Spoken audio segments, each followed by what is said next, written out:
Okay. Are we ready?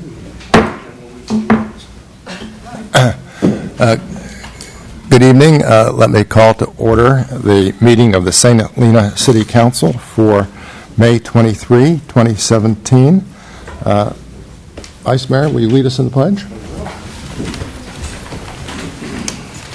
Pledge allegiance to the flag of the United States of America and to the republic for which it stands, one nation, under God, indivisible, with liberty and justice for all.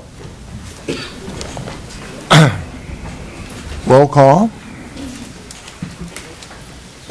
Mayor Galbraith. Here. Vice Mayor White. Here. Councilmember Doring. Here. Ellsworth. Here. Koberstein. Here. All right. That takes us to public forum.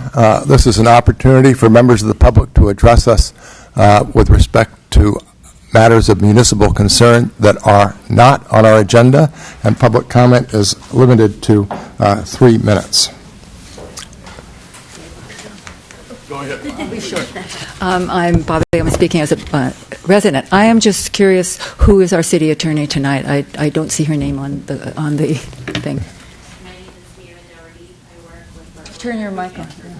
I'm sorry. My name is Nira Doherty. I work with the law firm of Burke Williams and Sorensen, which is the law firm that the city's city attorney works for. Nira, N-I-R-A. Further public comment?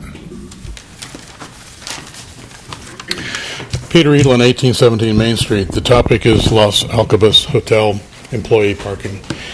The past weekend hasn't been very pleasant from my perspective.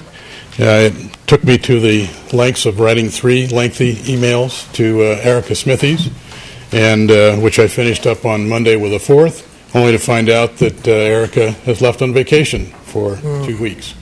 In any event, what exactly went wrong? The employees continue to park on Elmer's, straddling our driveway, making that a difficult exit for ourselves. Employees are using their cars as break rooms. They're sitting, sleeping, eating in their cars. And what's wrong with that? Well, from a long-term perspective, we don't know who they are, what their backgrounds are, what they're capable of doing. And so now I'm thinking about putting up 24-hour security cameras on my property. 45 years, and now being dragged into some kind of urban paranoia. Car alarms. Twice car alarms went off over the weekend. One was a continuous alarm on Sunday that prompted me to go to the general manager of the hotel to get him to shut it down. Trucks. Apparently the hotel is still staging or bringing in furniture for their rooms. And there have been 2 or 3 trucks parked on Main Street or Elmhurst for 3 or 4 days. These are not small trucks. They're 26 feet long. They're 8 feet wide, 8 feet high. And right now one of them sits on Elmhurst right above my driveway. Main Street continues to still be a problem to exit onto or off of from Elmhurst. And one new development from that is that cars are coming down Elmhurst who want to exit onto Main Street can't get onto Main Street, and so traffic is backing up Elmhurst all the way to as far as RLS. So even if I want to get to my house and I come down Elmhurst, I'm stuck in some line, thanks to the wonderful negotiation. The last 2 were very disturbing. I, on Monday, sent my 4th email to Erica Smithies, and I asked in that email that she forward my prior emails to the 2 councilmen who are the subcommittee members for this particular problem. Her response to me wasn't very satisfying. I got the impression that she wouldn't forward the emails for some reason, Brown Act, something like that, but it wasn't clear. She also told me in the email that the subcommittee has yet to meet. How long has the subcommittee been appointed? How difficult it is for 2 council people to get together and have a meeting. Last of all, she leaves for vacation for 2 weeks. So in short, nothing is getting done. And there's the person I'm supposed to be in contact with isn't even around to listen to my complaints. So with that background, yesterday I took it upon myself to engage those employees who were parking on Elmhurst. So as cars came to park on Elmhurst, particularly on my side of Elmhurst, I would approach the driver and ask them, I'd like to finish this, so could you please turn this thing off? We will give you another minute, Mr. Edelman. I would ask if they were employees of the hotel. If they said yes, I said, "Do you realize you have the right to park in the church?" And they would say, in one instance, the person said, "Yeah, I know that we have the church parking, but the hotel has told us we can use Elmhurst or the church." Another instance, I asked them if they knew about the church parking, and the person said, "I can't believe the hotel was approved by the city council without any employee parking." So I'll second that particular negative. All of my interactions with these people were courteous, and they were very polite. When I pointed out to them that I'd prefer that they parked in the church, they all moved their car to the church. Good. What my request is to this council is that someone of some authority contact the hotel and tell them for those employees to park at the church first. If that allotment of 40 cars, which is what the limitation is for the hotel parking, is used up, then they can park on Elmhurst. But first, they park at the church. That's all I ask. Long term, we have bigger problems to solve, but I cannot stand this aggravation much longer. All right. Thank you very much, Mr. Edelman. Thank you. Thank you. Thank you. Mike Griffin, Park Street. We had sharing the same problem as he is over in Elmhurst. The church deal isn't an answer, because this Saturday, the Seventh-day Adventists put two big signs out there for church patrons only. So where's the hotel employees parking? On Park Street, Elmhurst, and Pratt Avenue. The other day, they had 4 semi-car haulers on Pratt Avenue unloading Lexus or Teslas or something for $1 million cars for courtesy cars. They all went up there to the hotel, and they're parked in a big line up there underneath tents that took up half of their parking there. So, I mean, nothing's getting done with this parking issue. I have them in front of my house all hours of the night. They get off. They come down, turn the radios on. They're eating their lunch, whatever the case may be. The other night, there was one guy there. He slept all night long because he started early in the morning. I asked him, "What are you doing?" He goes, "Well, I live down in San Leandro, but it's too far for me to drive home and come back again." So, I mean, it's getting to be a joke, this parking issue, and nothing's getting done to city level. So, I mean, I don't know what the answer is, but somebody's got to get off the stick here and get going on it. So thank you. Thank you. Thank you.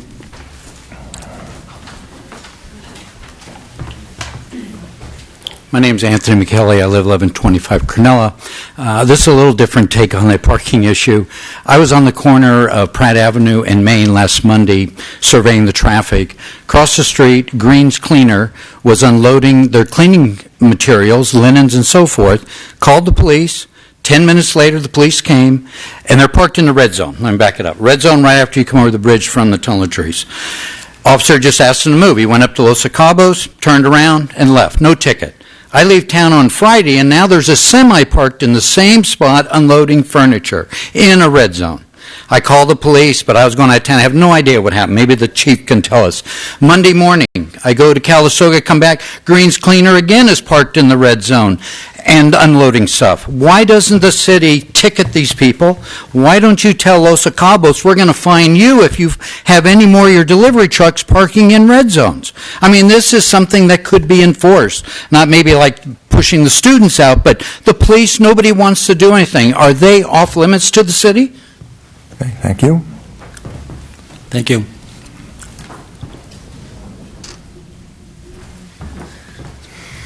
Mike Quaglia on behalf of my father, Raymond Quaglia, at 1112 Pratt Avenue, also the property at 1930 Main Street. I would like to thank the council for forming the subcommittee on the parking issue, and we appreciate the correspondence I've had with Mr. White and Mr. Doring regarding that. However, I echo the sentiments of everyone else that's been up here, especially Mr. Edlin. I can seriously sympathize with his frustration. This Friday, I had the opportunity of having someone block me in a row when I was coming down the vineyard trying to tractor my property, and told me, when I asked him how he expected me to make my turn, the response was, "Not my problem." Was an employee of the hotel, told me the hotel told him that's where he was supposed to park. When I told him, let's take a walk over to the hotel so he can show me who told him that, obviously he didn't want to have anything to do with that conversation, so I walked over there and had the conversation by myself. There was three vehicles parked on the property.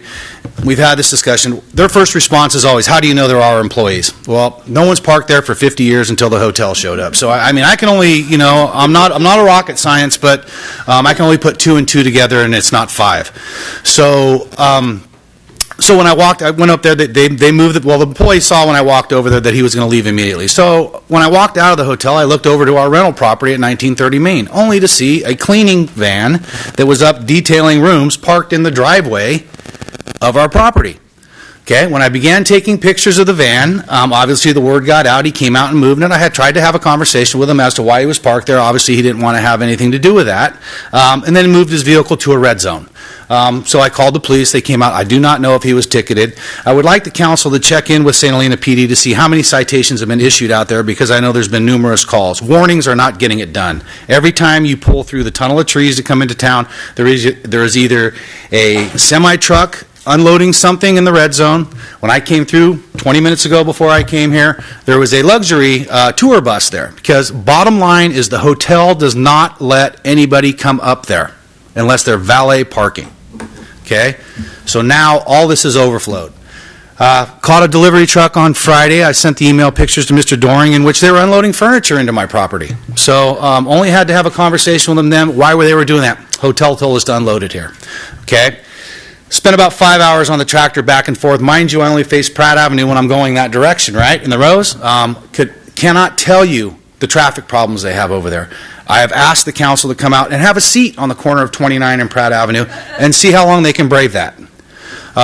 Numerous cement trucks rolling into Behringer. Don't know what they're going on over there. Don't know that their project's been approved. So maybe they're just pouring a sidewalk. I don't know. But there was numerous cement trucks that went in over there. Truck and trailers, people making U-turns on Pratt Avenue. It is a death trap. When is the city going to act and either force these people to put in a stoplight, or make them comply? The fact that can I have just one more minute? 1 more minute, yeah. The fact that the city approved this project without any employee parking, and now what the hotel has done is taken 70 of those spots that they allotted up there for the hotel rooms for luxury vehicles. 10 of those spots are now taken for luxury vehicles. I think this is just an indication of how they're going to react to our community. So please, we as citizens that live here still are asking for your help. I truly believe that this is a push to get the longtime residents in St. Helena to move. I'm really starting to believe that. In quest of the almighty dollar, my Prop 13 taxes don't even compare to what you would get if we sold our property. So that's the feeling I'm getting as a longtime resident. Thank you for your time. Thank you. All right. Any further public comment? All right. Let me close public forum, and we'll go to reports by staff and city council. Mr. Pinnell? Good evening, Mr. Mayor and members of the council. Last Thursday, the Adams Street RFP Review Committee met by interviewing the 3 applicants for proposed development at the Adams Street parcel. The committee is composed of Bob Gamble, Mike Oliver, Mike Biddle, our community our Planning and Community Improvement Director Noah Hausch, and myself. We have completed our initial interviews and are doing in-depth analysis of the proposals and the applicants' responses to our queries, and hope to have a report back to the City Council at either the first or second meeting in June. Okay, good. Ms. Mitz? Mayor Galbraith, council members, members of the public. I wanted to announce that next Tuesday, May 30th, we are having our second budget hearing. It is scheduled at 9 a.m. To approximately 11 a.m., and it will be right here in Vintage Hall, so that's next Tuesday.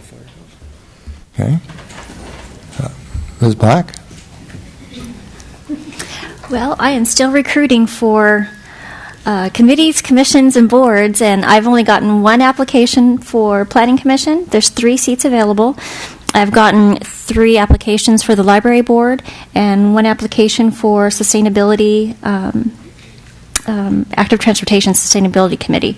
So just looking for people to apply. I've got applications and flyers in the back. Okay, good. Thank you. Mr. Hausch? Nothing to report this evening, thank you.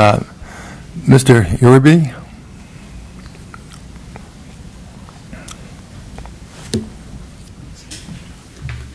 Good evening. I'll be reporting on behalf of Erica as Acting Public Works Director. Just wanted to update two things.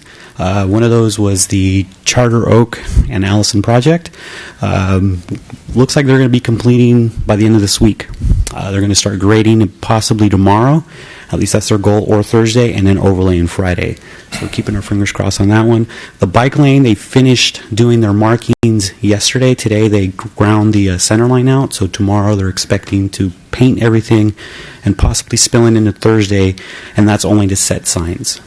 So minimum impact on with traffic. Of course, everyone knows that there's no parking there, so it's keeping our end moving pretty good. We can't really do much about what's happening on the trail, but we're working together with the county, keeping each other updated as far as impact. And I guess today was a little better. They ended their work a little sooner than 3 o'clock, which is what they're scheduled their end time. And then one last thing. Today was Juan Diaz's birthday and Public Works Week. And on behalf of the family, they want to extend their gratitude and deepest thanks for the council and recognizing the naming of Pad 2 for Juan Diaz. I don't have enough words to say it, but just from the bottom of their heart, they want to thank the council for recognizing his 26 years of service for the city. So, thank you.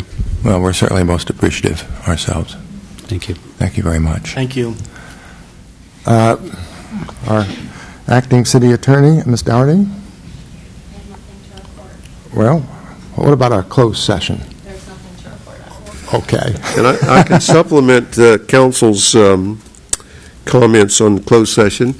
I attended the closed session held at 4 p.m. today at City Hall, where the City Council, in conjunction with Gary Phillips from Bob Murray and Associates, reviewed the candidate list for the position of city manager, and direction was given.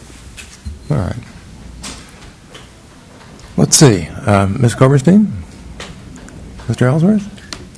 Yeah, I'm trying to contain my outrage about this parking situation concerning Los Alcobas and Pratt Avenue and Main Street. 2 weeks ago, the hotel owners were here saying they wanted to be good neighbors, and we took them on their word for that. I was away.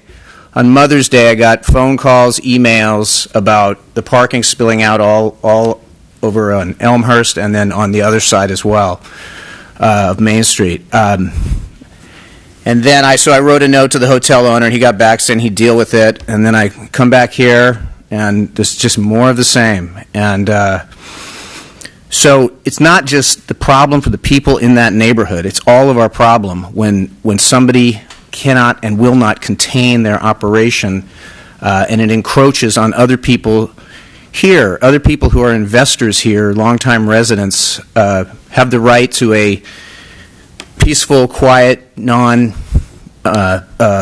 overwhelmed existence. And so this has got to get fixed immediately. All right. Thank you. Mr. Doran? I have nothing to report right now. Mr. White? My only comment here was coming out of the last Napa Valley Transportation Authority hearing. It was interesting. The staff reported on bus usage, and particularly focused on our shuttle. And our shuttle usage is going up. It went up 33% in the first 3 quarters of this fiscal year over the prior fiscal year.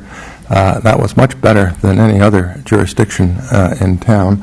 The next was Yountville with an 11% increase, and Calistoga actually suffered a decrease. But the point of it is that people are using the shuttle, and I certainly hope that the usage will continue to rise. That also helps what we try to do for the city through NVTA to see that kind of statistic. So, in any event, that would take us to the consent items. We've got a number of consent items, and again, any member of the public or council member can withdraw something from consent. 7.1, Consideration proposed approval of a notice to opposition to AB 1479, which deals with some proposed legislation dealing with with public records. 7.2, second reading and proposed adoption of an ordinance making Municipal Code amendments to Chapter 17.126, expanding the application of the City of St. Helena's medical marijuana regulations to address recreational marijuana in response to the passage of the California Proposition 64. I'd like to pull that one. All right. 7.3, consideration and proposed approval resolution approving amendment number 3 to the employment agreement with Fire Chief John Sorensen to increase the hours of work an additional day, meaning 8 hours, per week, and increase annual compensation to $62,000 effective July 1st, 2017. 7.4, consideration proposed approval of resolution authorizing a reimbursement to Thomas Thornton for building permit fees associated with the installation of the Robert Louis Stevenson Museum temporary display structure at the corner of Adams Street and Library Lane, the amount of $558.50. 7.5, consideration proposed approval of resolution acknowledging and supporting a City of St. Helena Police Department volunteer program and operations manual and approving a 4,000 DVP budget for fiscal year 2017-2018. All right. 7.6, consider and proposed approval of a resolution authorizing the filing of a One Bay Area grant application for funding assigned to the Metropolitan Transportation Committee, committing matching funds and assuring completion of the project. 7.7, consideration of resolution approving use of water net position of $2,500 and wastewater net position of $2,500 due to additional contract costs with Del Rio Advisors, LLC, in connection with the municipal finance services for the rate utility study. 7.8, consideration and approve a resolution for scope of work change and contract amount for Michael Baker International for the Upper York Creek Dam removal project to increase the contract $144,557 for a total $606,370.80. I'd like to pull that, please. Yeah. 7.9, consideration proposed approval of a resolution approving a one-year extension of the marketing and promotion services agreement between the City of St. Helena and the St. Helena Chamber of Commerce for a maximum sum of $210,000 for fiscal year 2017-2018. I'd like to pull that one, please. All right. So at this point, the chair would entertain a motion to approve 7.1, 7.3, 7.4, 7.6, and 7.7. So moved. Second. Ms. Black? Councilmember Doreen? Yes. Vice Mayor White? Yes. Councilmember Ellsworth? Yes. Coberstein? Yes. Mayor Galbraith? Yes. That takes us back to 7.2, which is the second reading of the marijuana ordinance. And Ms. Coberstein, maybe you can advise us to your issue. It pertained to that wording about the indoor, outdoor, and at the moment I've kind of lost the pages, but when I look at page 519, for example, it says under number 3, C3, the location of all cultivation activities is located indoors and housed primarily within a structure and with no external indication of cultivation activities. That was the first iteration, right? Okay. And the revision is on which page? I remember. I have page 19 of the agenda. It's been modified to identify that this limitation shall not preclude the use of a greenhouse for cultivation. Yeah, which page is that on in here? Do you know? Agenda page 19 is 519? just page 19.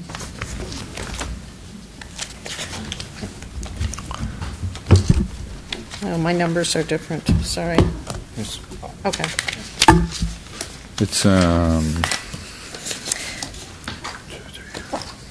the fifth page of the staff report. It's included in there. My issue with that was it wasn't clear that it can be, to me it wasn't clear enough, that it can be both indoors and outdoors.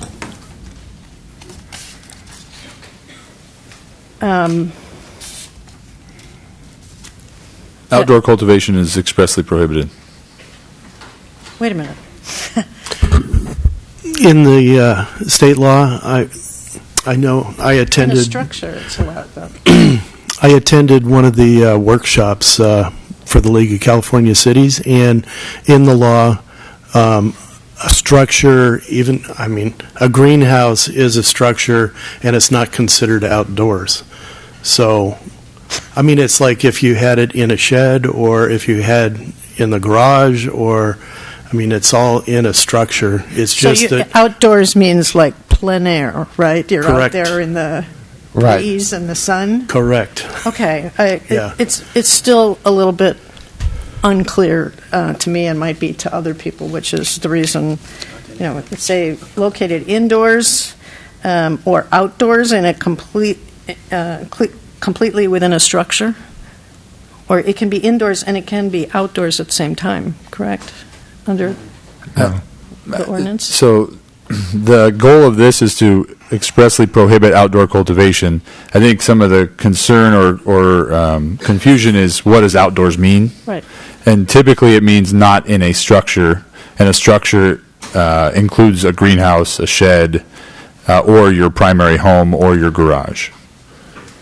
Let me add a little clarification about the state laws. So Proposition 64 does not delegate to local agencies the option to restrict indoor personal cultivation. Under the state laws, indoor personal cultivation includes cultivation that occurs inside the primary dwelling unit and inside accessory structures. Proposition 64 does delegate to local agencies the authority to determine whether or not they want to allow outdoor personal cultivation. Okay. My confusion was I was thinking of the accessory structure as outdoors, which clearly it isn't. I think it's well established that's indoors under state law.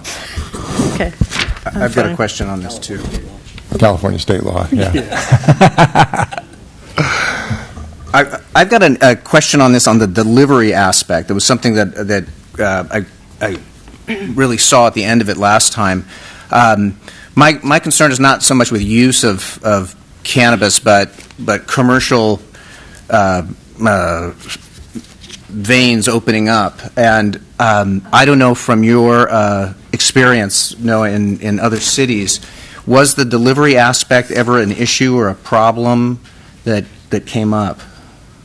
It never resulted in any direct code enforcement or law enforcement activities that I was involved with, and it has been seen as a mechanism in communities where there are no abilities for individuals to purchase medical marijuana. It was seen as an option for allowing folks to procure their medicine without having a commercial storefront type location.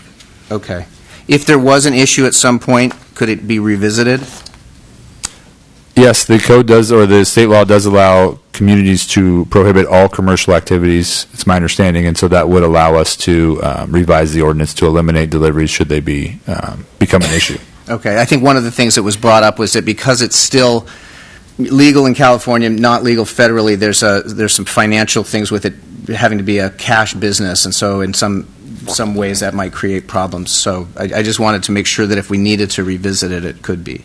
Definitely. Okay. Thank you. All right. I just have one point of clarification.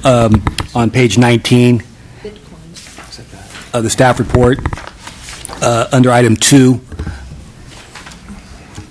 So I think this language is a little different than what actually appears in the final ordinance. And the final ordinance, I think, is probably more correct. The concern I had is that, the primary caregiver would be prohibited from transmitting to the actual patient. And so it's right under the final ordinance, but the red line is not correct. And I just want to make sure that we're using the final ordinance and not this red line here. Thank you for pointing that out. I focused my attention on the final ordinance language in making the changes, and you are correct. The ordinance is what would be adopted. Okay, thank you. All right. Any further council comment? Is there any public comment with respect to the technical language in this ordinance? Seeing none, the chair would entertain a motion to approve Item 7.2. So moved. Second. Ms. Black? Who seconded? I did. Mr. Ellsworth? Councilmember Doring? Yes. Ellsworth? Yes. Coberstein? Yes. Vice Mayor White? Yes. Mayor Galbraith? Yes. Okay, that takes us to 7.5. Consideration proposed approval of resolution acknowledging and supporting a City of St. Helena Police Department volunteer program and operations manual approving a 4,000 DVP budget for 2017-2018. Chief and Bowden?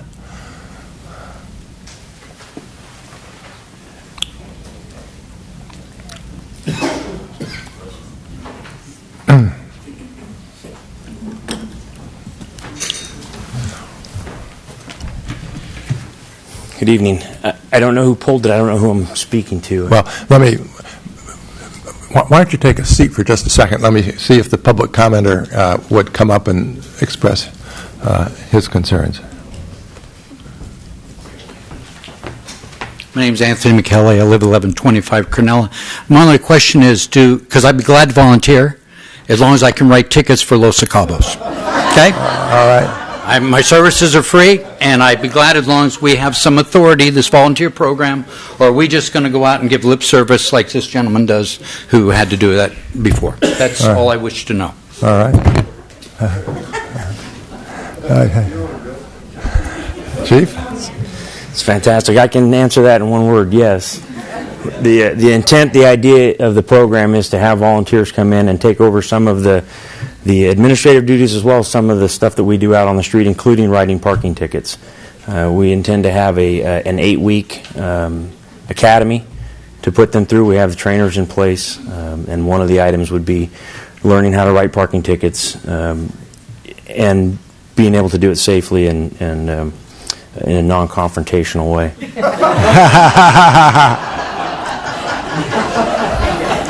All right. That's it. Thank you very much, Chief. All right. Any further public comment with respect to this? Yes. Tracy Sweeney, 1407 Kearney Street. I just have a practical question. Would they be armed? And if so, how would that process work? Oh, no. Chief of Bowden? No. The chief is rethinking this on the spot. Maybe I'll just go over it a little more detail. The idea is that they would be in uniform. It would be different than the police officer's uniform, but it would be distinctive. We're envisioning polo shirts with names that identify the person and the department, but other than that, casual clothing, writing citations, helping with traffic control, events that we have like the parade, things like that where we need traffic control on the intersections, helping in the office doing some administrative work. We have a lot of records that need to be filed. We have a lot of people that need to be fingerprinted. The live scanning to volunteer for the city through other departments that work in the schools, things like that need to be fingerprinted. So it would be helping with the administrative stuff as well. We are going to take them to the range, teach those that don't know how to shoot, and let everybody else that already knows how throw a few rounds down range. But that'll be the extent of the weapons, just to kind of give you an idea of what we do. But other than that, it'll be unarmed. They'll have radios. They'll have flashlights. We'll issue some equipment, some safety equipment, the safety vests, that kind of stuff. But other than that, no, it'll just be polo shirts and maybe a ticket book. All right. Is there a cost to taking this 4-week course? There's no cost to the public. I'm up here asking for the money so that there is no cost. But there's no age limit to apply. We haven't. We have created the applications and we've created the policy manual and the operations manual, but we haven't issued any or made the applications available. But there's no age limit other than they have to be an adult, 18. Okay, good. All right. Thank you very much, Chief. Any further public comment? Let me close public comment. Any further council discussion? I do have something to mention about it that, no, you don't have to come back up. But it brings up, it's serious that, we heard tonight from a couple of residents who've had to put themselves in the position of trying to police their own neighborhood. And those kind of confrontations, we don't know where those end up. And so it's not fair to ask our residents to have to police their own neighborhoods. So I think that looking for options and alternatives are good. But it brings up the serious point of, yes, we don't want our residents having to be policing their own neighborhoods. So maybe this is a good thought. Well, for myself, I'm enthusiastically in favor of this program. I'm hoping that it can be very well implemented, as I'm sure it will be under the direction of our chief. In any event, at this point, the chair would entertain a motion to adopt or approve item 7.5. So moved. Second. Ms. Black? Vice Mayor White? Yes. Councilmember Coverstein? Yes. Ellsworth? Yes. Doring? Yes. Mayor Galbraith? Yes. Okay. Next item, 7.8, consideration approve a resolution for scope of work change and contract amount from Michael Baker International for the Upper York Creek Dam Removal Project by increasing the contract amount to $144,000 for a total of $606,370. And Mr. Pennell, are you going to be the staff person on this one? Oh, Tracy, Ms. Perkowski is. Thank you very much. Good evening, Mayor and Council. In April of last year, the City Council approved a contract for Michael Baker International in the amount of $461,813 for engineering services for the Upper York Creek Dam Removal Project. The proposal cost was based upon value engineering analysis of the previous designs from a firm named Prensky Chatham, the completion of final plans, permits for the project which would notch the dam, remove excess sediment buildup, armor the creek, and provide extensive habitat restoration, which would be as a result of the construction disturbance. Early this calendar year, as the consultants, Michael Baker International, and city staff were working to finalize the 65% plans, those are what are required to submit the permit applications, two of our regulatory agencies, NOAA, the National Oceanic Atmospheric Administration, and NIMS, the National Marine Fisheries Services, recommended a project change in the way that our project would be implemented. This is because previous dam removal projects with similar characteristics to York Creek were being washed out with heavy rains and weather.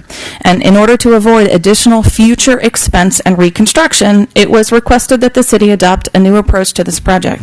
So I'd like to bring your attention to the pictures on the screen. So this is actually San Clemente Dam, and you'll see on the left-hand side that those are perfect, mathematical, well-constructed fish pools. And the construction of San Clemente Dam went along like planned. And then came the heavy rains of this past year. And this is exactly what happened to that same exact section. So as you can see, the water there created its own channel and also washed out all of that expensive construction. And so that is what we're trying to avoid. This here is an aerial view of those same images. So you'll see on the top the perfect construction of the fish pools in the red circle. And then in the second one, you see an aerial view of that same section. You'll see the date on that photograph is February 23rd of this past year. So the new approach that's been recommended is that we notch the dam and then perform limited sediment removal and then allow the natural sediment process to transport the sediment downstream, and it will actually create sort of natural stream restoration and natural fish passage. We will also likely be required to do 5 years of monitoring, which will follow the dam removal, so that the city, in partnership with all of our regulatory agencies, can determine how well is this project working and if additional construction is necessary. Now, however, in order to move forward with the permitting process and getting us to 100% plans, the scope of work for Michael Baker International must be changed to meet this new project requirement. Some additional studies and analysis are needed on sediment flow, rock borings, design of sediment traps, as well as a few additional meetings and hydrology and hydraulics studies. In addition, for the total of the $100 and approximately $45,000 request, there's about $41,000 of expenses for a cultural resources report. This amount would have been required outside of this project change because our existing cultural resources report will expire later this year, and we need a current one in order to be able to move forward with our project. The contract amendment amount of $144,557.80. We're proposing to be paid from our water capital improvement fund, and the proceeds coming from our water bonds. There will be sufficient funds to pay for this contract because this project change will decrease our overall project cost. Staff, along with the consultants, is still working on determining what that exact amount is, in addition as we get additional feedback from the regulatory agencies. So I'm happy to answer any questions you may have. I'm also joined in the back by David Mueller. He's our technical manager with Michael Baker International. Okay, very good. Any questions from council? Let me open up the public hearing.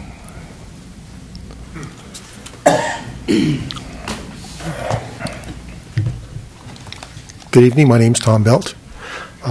Tonight I have some good news and some really good news. The good news is I finished my investigation as far as how much the costs have been to the St. Helena water customers to prepare to bring this dam down, and I would like to see if I can show this to you. How well this is going to come up. But I'd like to say a few words before I go over it. The really good news, though, I mentioned I had good news and really good news, is that I'm not going to be coming up here anymore because I finished the project. Mm-hmm. And I know there's going to be a lot of people who are going to be happy to see that, and I'm done. I'm finally done, okay? So I'd like to add some information, though. I don't intend to dissuade the council at all tonight from making this vote. In fact, I'm really hoping that the Michael Baker International can perform this at a less expensive price. It's a good thing. So please don't think that I'm up here for that reason at all. I thought it was a good opportunity to go over these expenses with you that I've come up with. I'd like to say that it's not been an easy task. I first put in a public records request for this particular information from the city back in December of last year, and it's basically taken me till last week to get finalized the information that I've been looking for. So it has not only been difficult for me, but it's been difficult for the people who've worked in the city to try and provide me with all the information that I've received, and that's over 5,500 pages of information that I've been sent, that I've had to read and go through. So I want to make sure that we know it didn't happen in a week. The expense statement that I prepared is my best estimate of what the expenses to water customers have been since the pollution incident occurred in York Creek in 1992. I have relied largely upon copies of our city's general ledgers, project management expense reports, invoices, and professional studies. On May 18th, I met with April Mitz, Cindy Black, and Terry Podolsky to verify the information that I received from the city was accurate, but unfortunately, I was told St. Helena's financial record software could not provide me with the verification I was looking for. So I just want to make sure that I've tried to be as accurate as possible, but I can't be sure, and I did make an effort to try and verify that. And lastly, you'll recall that after 1992 pollution case was adjudicated, St. Helena management signed an agreement to remove York Creek Dam. I do not have a copy of an estimate of the cost to remove the dam in the 1990s, but I do have a quote from our engineer, Mr. Mike Prohl, at the time. Please take another minute. My name is Pat Dillon. I yield my 3 minutes to Mr. Belt. All right. Can you finish up in another 3 minutes? Well, I'd like to go over the items just so if anyone has any questions. All right, let's. Okay. I have a quote from Mr. Prohl. I'm sorry. I have a quote from Mr. Prohl in 2001 that stated that the cost to remove the dam was going to be $1.5 million, and the city was expecting to pay about $500,000. Okay. So with that, I'd like to just go over this information with you, and I'll step down. But I'm just putting this together so that you can see where I've got. Okay, this whole thing started in 1992. Sure, bring the microphone over. Oh, sorry. Oh, boy.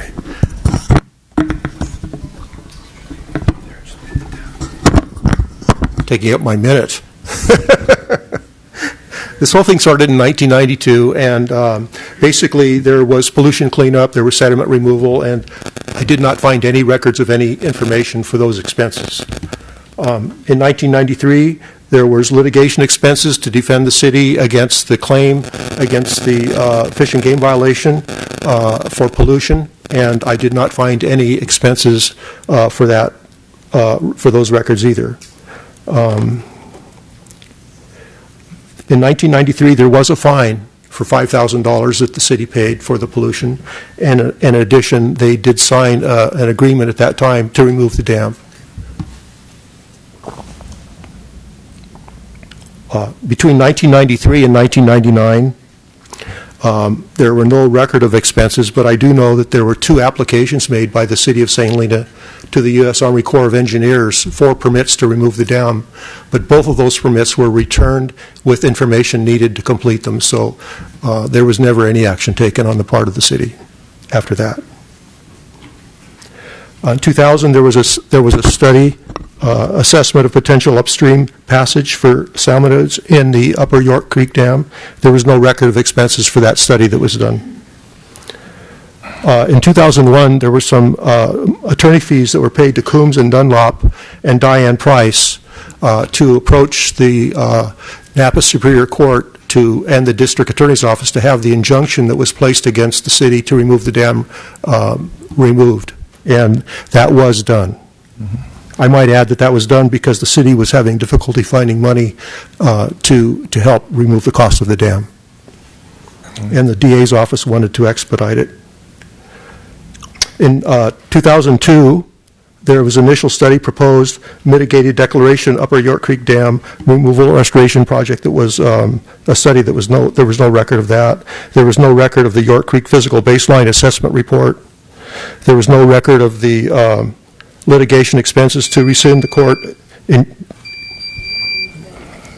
that the 6 minutes? Yeah, okay. See if you can finish up in another 2 or 3 minutes. Okay, let me just go down to the end. I don't want to. I've got 4 months invested in this, so I will tell you that. Right. We can go ahead and go down to the bottom here. You can see where the expenses started adding up when I could towards the end.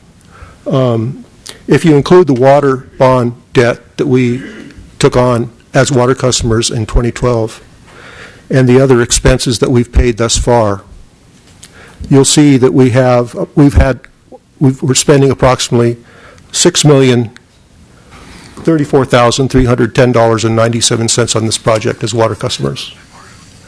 That doesn't include any of these records that I couldn't get, and it also doesn't include the debt and interest that we've paid on that $3 million bond since 2012. And I couldn't get that information either, and I don't know how much of the bond is left to be spent. I was told by April Mitz a couple of months ago that most of it is still left, so I assume it's still all there. I guessed at the interest we've been paying on that, in addition, to add it up to the $6 million, and I figured just 3%, if that's a reasonable amount to pay for a bond, over 5 years is about $450,000 that you can add to the $6 million that we've paid. So the bottom line is, this kind of gives you an idea, I think a fairly accurate idea, that the water customers since 1992 have paid at least $6 million to get the dam down, and the dam is still standing. Thank you. Thank you very much, Mr. Belt. Any further comment on that? Thank you.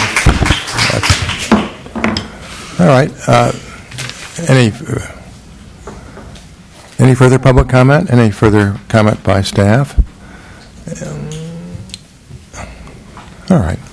At this point, the Chair, is there any further discussion of the City Council? There doesn't seem to be any opposition to this item. The Chair would entertain a motion to approve consent item 7.8. So moved. Second. Ms. Mitz? Or Ms. Black? Sorry?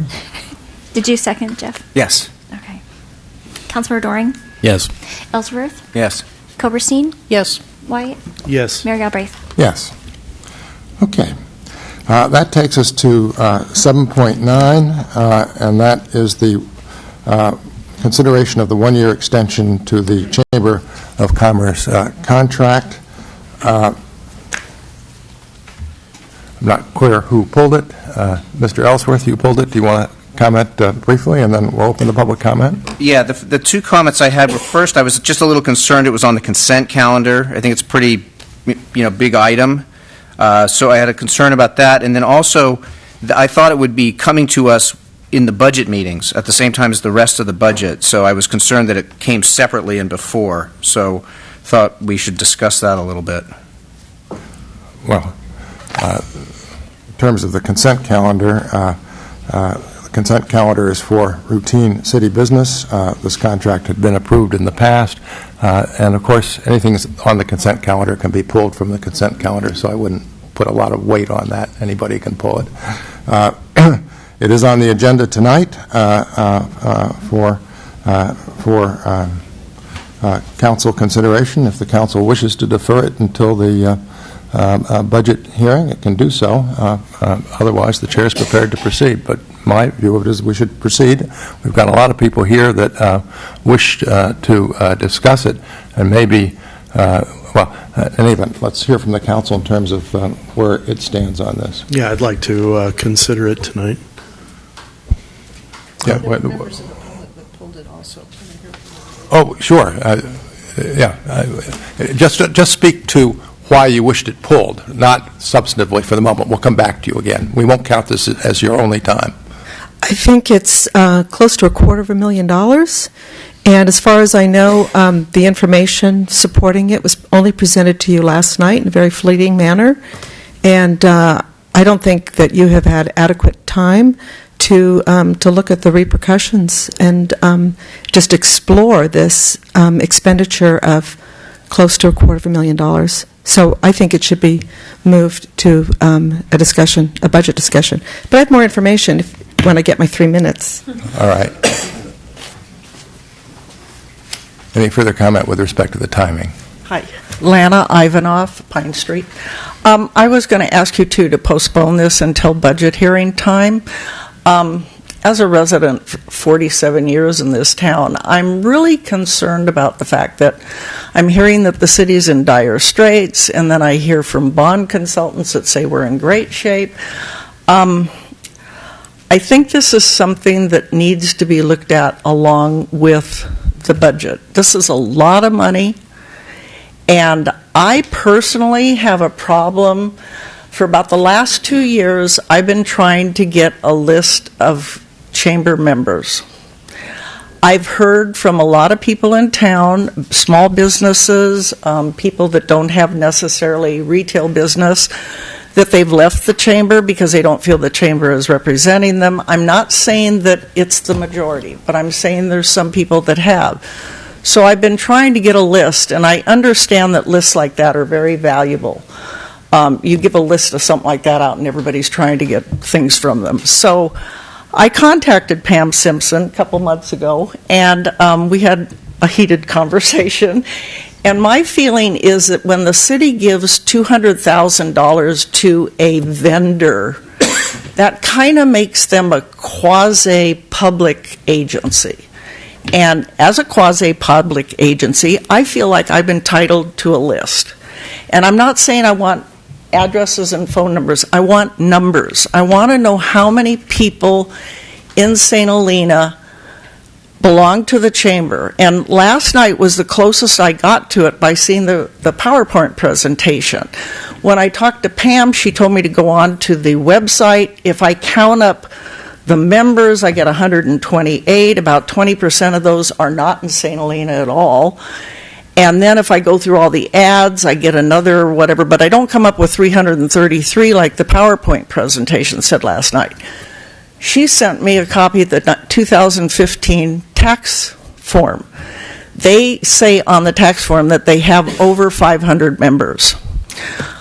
I want to know who they're representing, because they're not representing me. My town is going down the tubes really fast. And I just want to know who they're representing. I think that it's imperative that you don't give $200,000 out to, and I'm going to quote Pam in this, is a vendor. She said, we are a vendor with a contract with a city that provides services. I don't see you giving $200,000 to any other vendors. I think this needs to be looked at budget time. Thank you. Thank you very much. All right. Thank you. Pat Dell, 25 San Juan Court. I would have to agree with everything everyone has said. I see no reason, just because we always did it in the past, that we have to do it this way this year. We've heard nothing but sad stories about the financial condition of our city now for about 2 or 3 years. And as Lana said, that's almost $250,000, and I think it needs to be discussed when the full budget picture is out there, and you look at what you can do and what you can't do. And it seems to me that tourism is, wow. You know, on the weekends, I can't drive in downtown St. Helena, and I can't eat in downtown St. Helena. I wouldn't even consider it. So tourism has really taken over the town. Congratulations, Ms. Simpson. You've done a wonderful job, but I don't enjoy living here as much as I used to. Thank you. Can I have my 3 minutes now? We're going to have a discussion as to whether we hear it, and then we'll open it up again. Okay. Yeah. All right. Any further public comment, just with respect to the timing, whether we should hear it tonight or postpone it? I'll close the public hearing with respect to that. Again, we'll open it up again if we proceed further. But certainly, let me hear from other council members. I mean, the postponement you're talking about till May 30th, which is next week, I'm okay with that. I'm supportive of the chamber contract, frankly, as it stands now, and I have the information that I need. But I'm willing to hear you out in the context of the greater budget. That's fine. There may be some information that we don't know that's going to come out on the 30th that may impinge the entire budget and may make a difference. I doubt it, but I'm open to waiting until next week. It's a week. It's only a week. It's not a month or 2 months. So, I guess my concern is that we have probably a pretty full 2.5 hours, and that's all we have, I think, on that day already, and that we have a lot of people that want to talk to it, and so that are here tonight. So maybe what we should do is to get the public comment tonight, and then have the further council discussion on the 30th. Well, I think if we're going to end up having it twice then. Okay. I think that that we're going to, I think all these same people are going to be coming. I heard nothing but positive input for it. I didn't get any emails or correspondence against the chamber contract. All right. I guess I'm certain. Ms. Koberstein? Yeah, I would actually move that we table it till our budget session. And to me, I want to thank the Chamber for the presentation we received last night. And to me, this is not a question of a contract versus no contract, which is sort of the way it came out at the end. It was really just today that we got the backup financial information. I didn't have a lot of time to look at it because we had another meeting that started earlier this afternoon. I'd like to see it, and I'm not certain. You can maybe correct me. I don't think I saw how the money from this year was spent. I think I saw projections of what was going to happen in the future. And my view is I think it's a budget issue. We have asked our staff to come back to us with some recommendations about where to make some changes, and I think we should consider this in the context of the whole thing. I mean, we have 11 nonprofit agencies that we've put on hold and not told them what we're doing, funding them or not, and I don't see this as much different, and I don't see a week as an issue. I don't see the urgency of deciding it tonight. So what you're saying is you need additional information on the 30th and something to the effect of how the money was spent last year. that is true that the information I asked for was how they intended to spend the money, and I wanted it tied to the scope of work, Yeah. which I received. But you're asking for something a little bit different, and I respect that. If that information is available, that would be good to have. Yeah, I think we got a presentation on what happened. I don't know into what categories the money from the contract for the last year, where it was spent. I'd be interested to see it. I also think, we have a lot of decisions to make, and marketing is just one part of promoting our town. Another part of it is economic development, and we need to do that. And I want to see that we've got money in the budget somewhere to embark on that. We have RFPs to work on. We have downtown development to look at. And I'm just not comfortable going ahead when the budget is in flux the way it is right now. Well, Mr. Ellsworth? Yeah, I concur. I think that if it's waiting a week, I think that gives people time to look at it, and if there's any more information, I think that gives us a little bit of time. It was just last night that we saw these slides, so... Okay, so I said my only real concern is the amount of time that we have set aside. What is it, May 30th? I think we have 2.5 hours, which is not a lot of time, as it turns out, with a lot to discuss.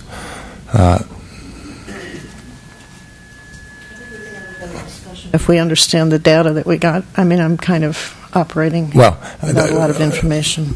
The question I have is whether, and maybe it's just impractical, whether we can take public comment tonight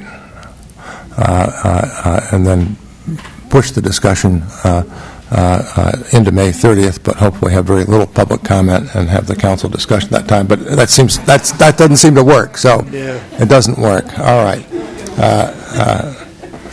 Well, is there a motion to Microphone. I made a motion to table it so that we can take it up next Tuesday along with the budget discussion. Is there a second to the motion? I'll second it. Ms. Black?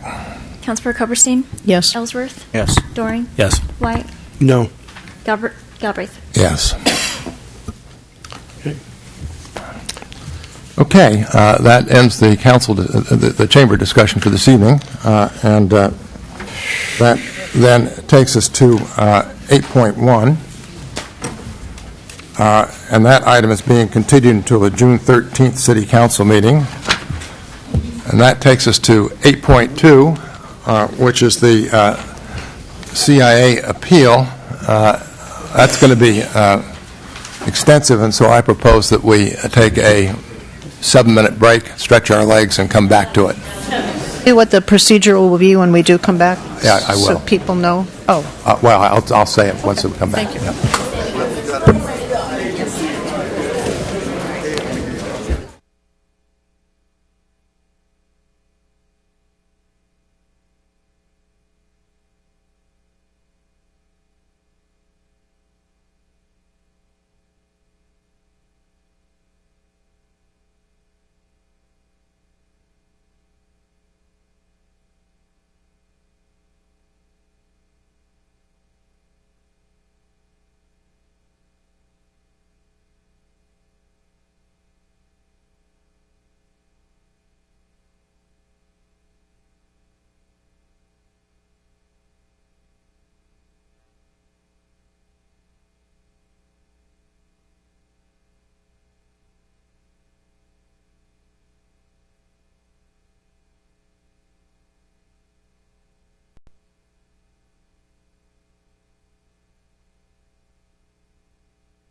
All right, we're going to resume. The next item on our agenda is 8.2, the CIA Campus Master Plan Appeal. And the way we're going to proceed is as follows. The applicant will have 15 minutes. I understand there's a spokesperson for the opposition. That person will have 15 minutes. We'll then take public comment limited to 3 minutes each. Then the appellee or the opposition will have 5 minutes, and the applicant will have 5 minutes at the very end. Under the due process rules, I'm told the applicant should have the last word, or the appellant should have the last word. So we're going to begin then by hearing from the CIA, 15 minutes, and I'm going to... Mr. Mayor. Oh, staff. Okay, we need a staff report for sure. This is after the staff report, but when we get to these times, I'm going to try hard to enforce our rules. Thank you, Mayor. And I have a PowerPoint.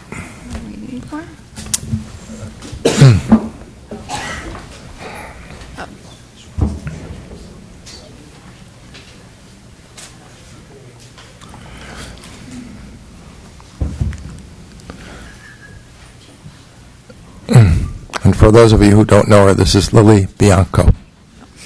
Thank you. Of the planning staff.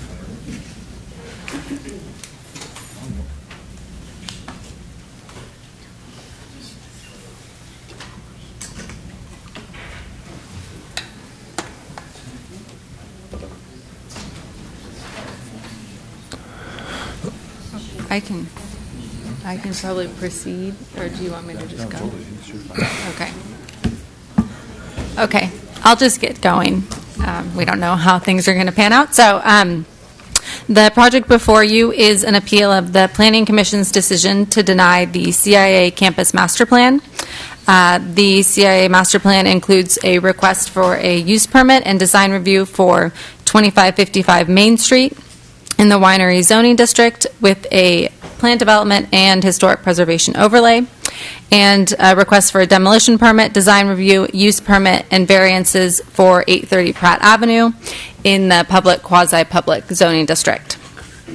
The project sites are located in northern St. Helena, approximately 1/2 mile from one another. The Greystone campus is located on the west side of Main Street in northern St. Helena, and I already told you that it exhibits a land use designation of public, quasi-public, and zoning designation of winery with planned development and historic preservation overlay. The Vineyard Lodge housing site at 830 Pratt is located on the north side of Pratt Avenue, approximately 1/4 mile from Main Street.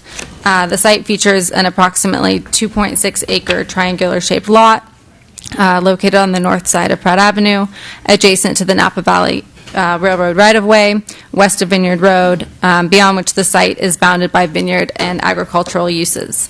And the site exhibits an ag land use designation, PQP zoning designation. And let's see, at 2555 Main, the applicant's requesting design review and use permit approval to restructure and expand the educational facilities and expand student enrollment from 200 to 300 students. Also proposed is a 4,400 square foot underground storage cave and the installation of 3 modular storage units at the rear of the building. CIA operations at Greystone are subject to an existing use permit, which was originally issued in 1993, but amended many times since as needed to address changing needs. Under the master plan, key changes from the original use permit would be the authorization of an increased enrollment of 100 students and the closure of the 190-seat Wine Spectator at Greystone restaurant. Okay, got it. And the replacement of that with a 58-seat restaurant. And then I'm just going to skip ahead. Let me see.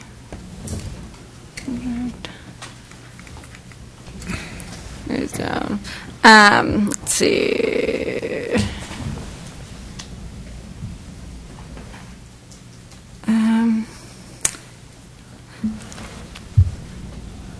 Okay, I think At present, the Greystone site features 4 buildings, which include the Red Center, which is a continuing education facility for their semester away wine program, the Flavor Discovery Center, which is a kitchen demonstration space, guest house, which provides housing for 47 students.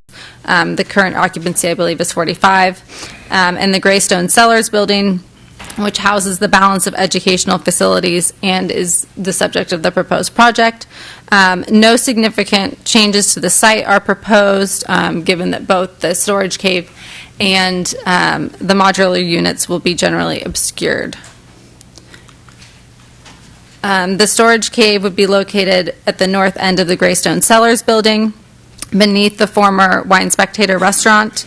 The introduction of the cave would include constructing entry tunnels extending from 2 portals at the Greystone loading dock retaining wall, and the portal openings would be about 10 feet high, 10 feet wide. But this generally wouldn't be visible from the site frontage. The proposed modular units would range in size from about 600 square feet to 1,300 square feet and would be confined to the rear of the property. The units would be accessed from an existing roadway and supported on new horizontal steel structures that span the area and which are similar to the supports for the existing mechanical equipment. They're utilitarian in nature and constructed of painted metal siding, doors, flat roofs, and the proposed units would be located away from principal elevations and designed to fit below the historic eave of the building and then minimal in size relative to the greater building. Concurrently, at the Vineyard Lodge housing site at 830 Pratt, the applicant is requesting a use permit and design review to expand student housing to accommodate a total of 224 students. They would be housed in a total of 123 rooms. I had an erroneous reference to 175 rooms, but that was incorrect. To achieve this, the applicant is proposing to demolish the existing Vineyard Lodge 1, which houses 41 beds, and construct 3 new dormitories ranging in size from about 11,000 square feet to about 18,000 square feet, and ranging in height from 29 to approximately 40 feet. This would result in a net increase of 123 new beds. The site would feature 72 parking spaces, 69 of which would be designated spaces, with 3 on-demand rental car spaces. Shuttles with capacity for 14, 22, and 32 seats would continue to provide transportation between the Vineyard Lodge housing site and the Greystone campus. If one applies the parking standards for rooming and boarding house to the project site, which are the standards that have historically been applied, the project would be required to provide 1 space for each guest room and 2 spaces for an on-site manager, meaning the site would be required to have a total of 125 spaces. The applicant is obviously proposing 72 spaces, so has requested a variance to allow for that. Alternately, they have requested that the use be considered an unlisted use, given the uniqueness of it, and ask that parking possibly be found adequate per Code Section 17.124.030. In addition, the applicant is requesting a variance to allow for a 20-foot setback from Pratt Avenue as opposed to a 36-foot special setback as required under the zoning code. This is a existing site plan. It's a little bit busy, but in general, I just wanted to show you the existing Vineyard Lodge 2, Vineyard Lodge, this is, sorry, I'm getting lost. So this shows the existing Vineyard Lodge 1, which is a 1-story building at the front of the site with 41 beds, and then Vineyard Lodge 2 towards the rear middle of the site, which has 60 beds, and then a parking lot which features 85 parking spaces. And then the kind of rear third of the property isn't really improved. The proposed site plan, so this shows the Vineyard Lodge 2, which will be retained, and then new Building A, B, and C. The buildings, as I said, would exhibit a height ranging from about 29 feet to 40 feet. The lot coverage would be approximately 19 to 20%. I say approximately because we've kind of seen slightly different interpretations of the site acreage, but it would land somewhere between about 19 and 20%. The floor area ratio would be approximately 0.468. And to accommodate the proposed site configuration, the applicant's proposing a front setback of 20 feet, side setback from Vineyard Road of about 13 feet, and then a rear setback from the rear is considered that runs along the railroad of 54 feet. So this is Building A. The design of the buildings feature multiple buildings of varying height. They're generally contemporary in style, but would feature craftsman-like details, like wood columns and brackets. The buildings would be supported by an exposed foundation with exterior walls clad in a combination of painted clapboard siding and maybe stained red cedar siding, and then punctuated with wood-clad windows. The buildings would be capped with an irregular multi-gabled roof with asphalt shingles, and the proposed color palette, as shown here, would have hues like brown, natural wood, and greens. Oops.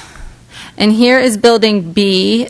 This is a slightly revised rendering of the elevation facing Pratt, and it has reduced the eaves to be kind of consistent with what we originally analyzed, which was 29 feet.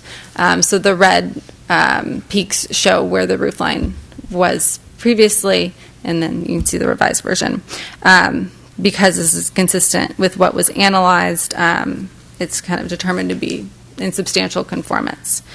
And then this is Building C. This would be the building that's furthest from Pratt Avenue, and it would feature 3 stories.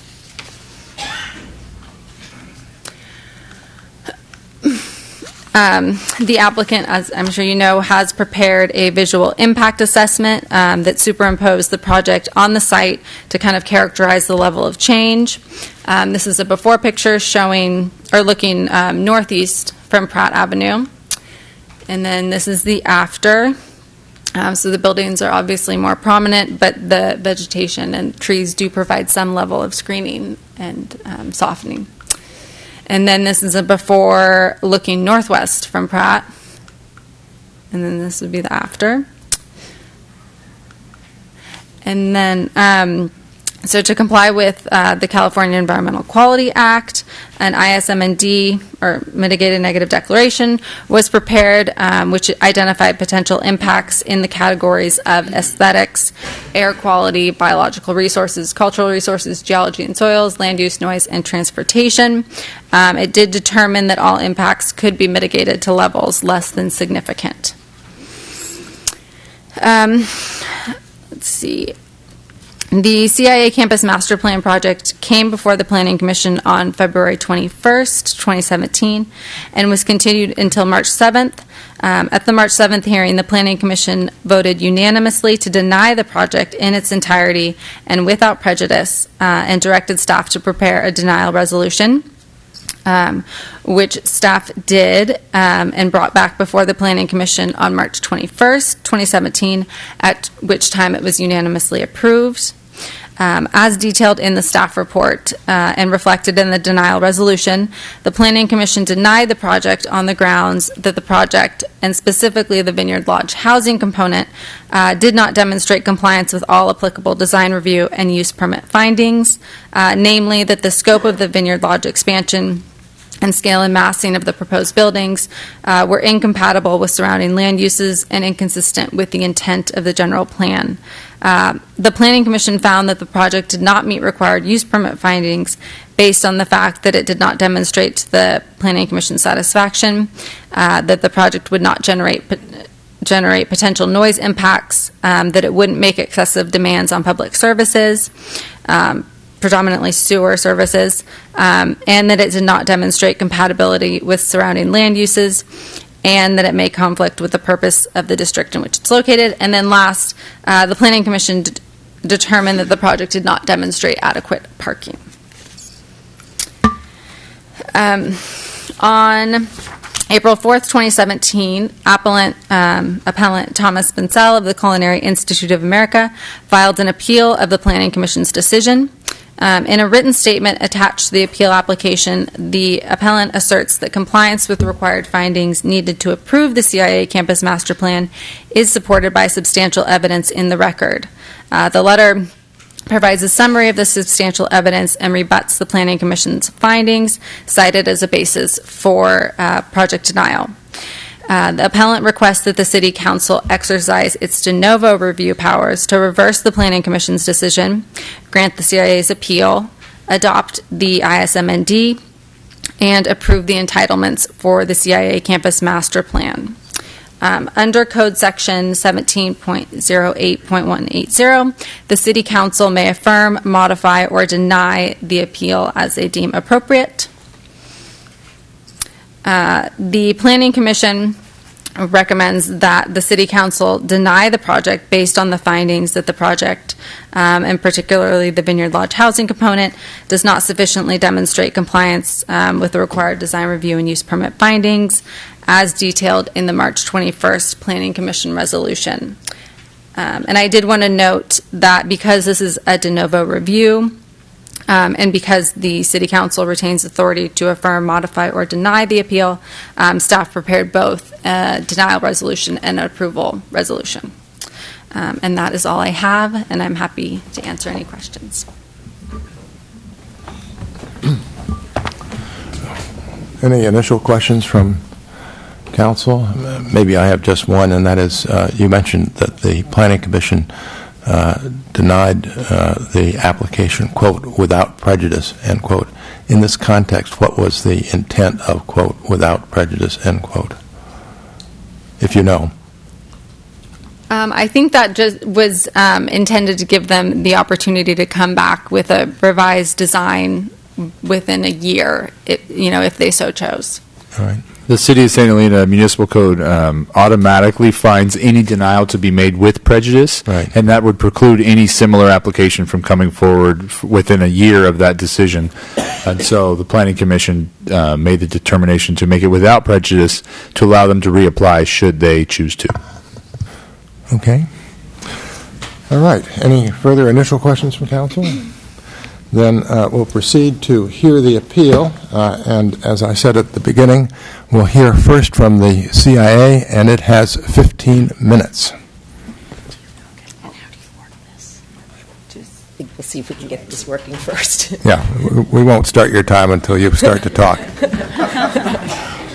Can you? Yeah, so...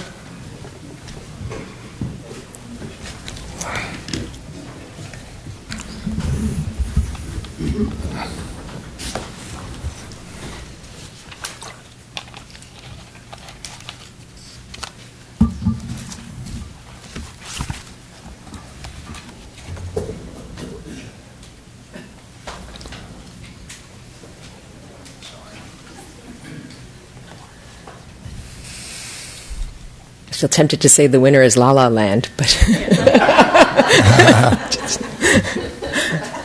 such a pregnant pause. Maybe I need to get over here again.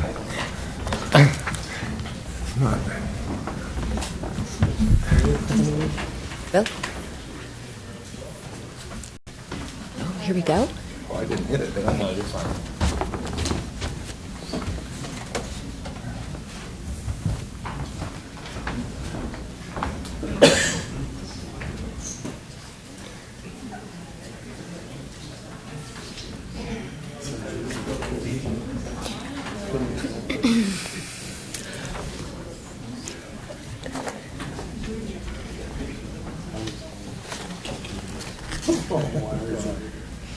Oh, here we go. Great. Fantastic.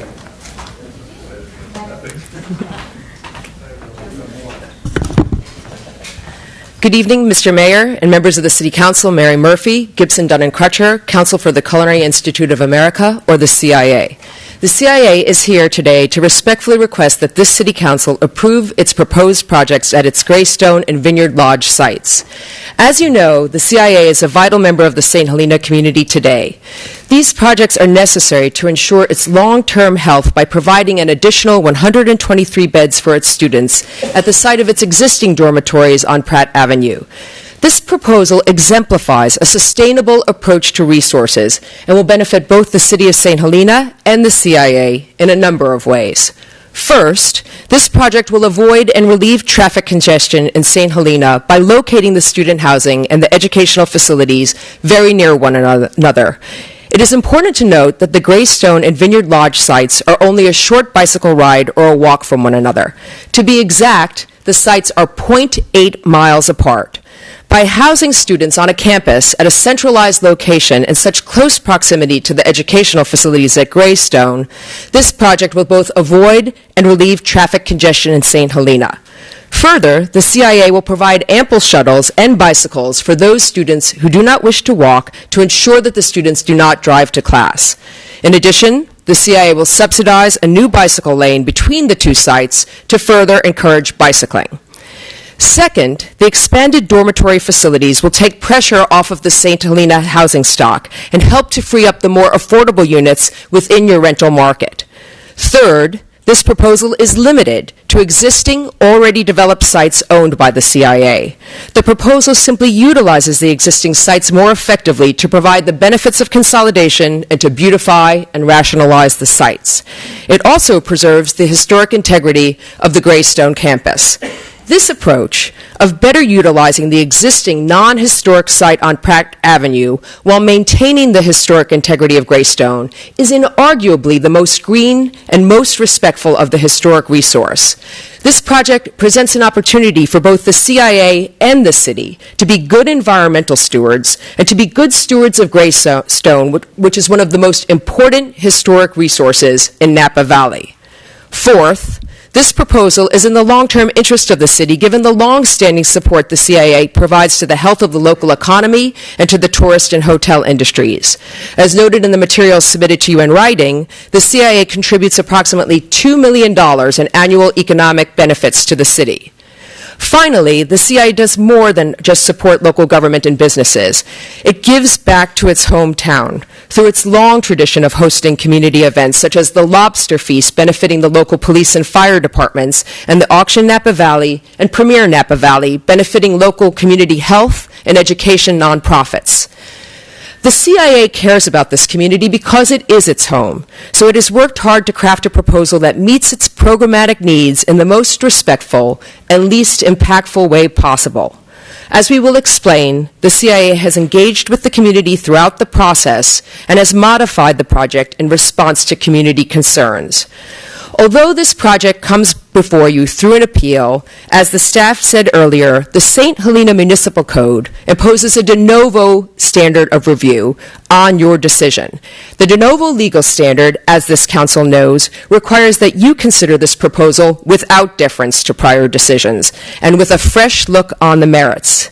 We have provided a thorough written explanation of the reasons and the evidence for why the City Council can and should make all of the required approval findings for the two projects. This evening, we will focus on the merits of the projects. I will now ask Naomi Marolio from the Architectural Resources Group to review the history of the proposal, the changes we've made over the course of this public process, and where we are today.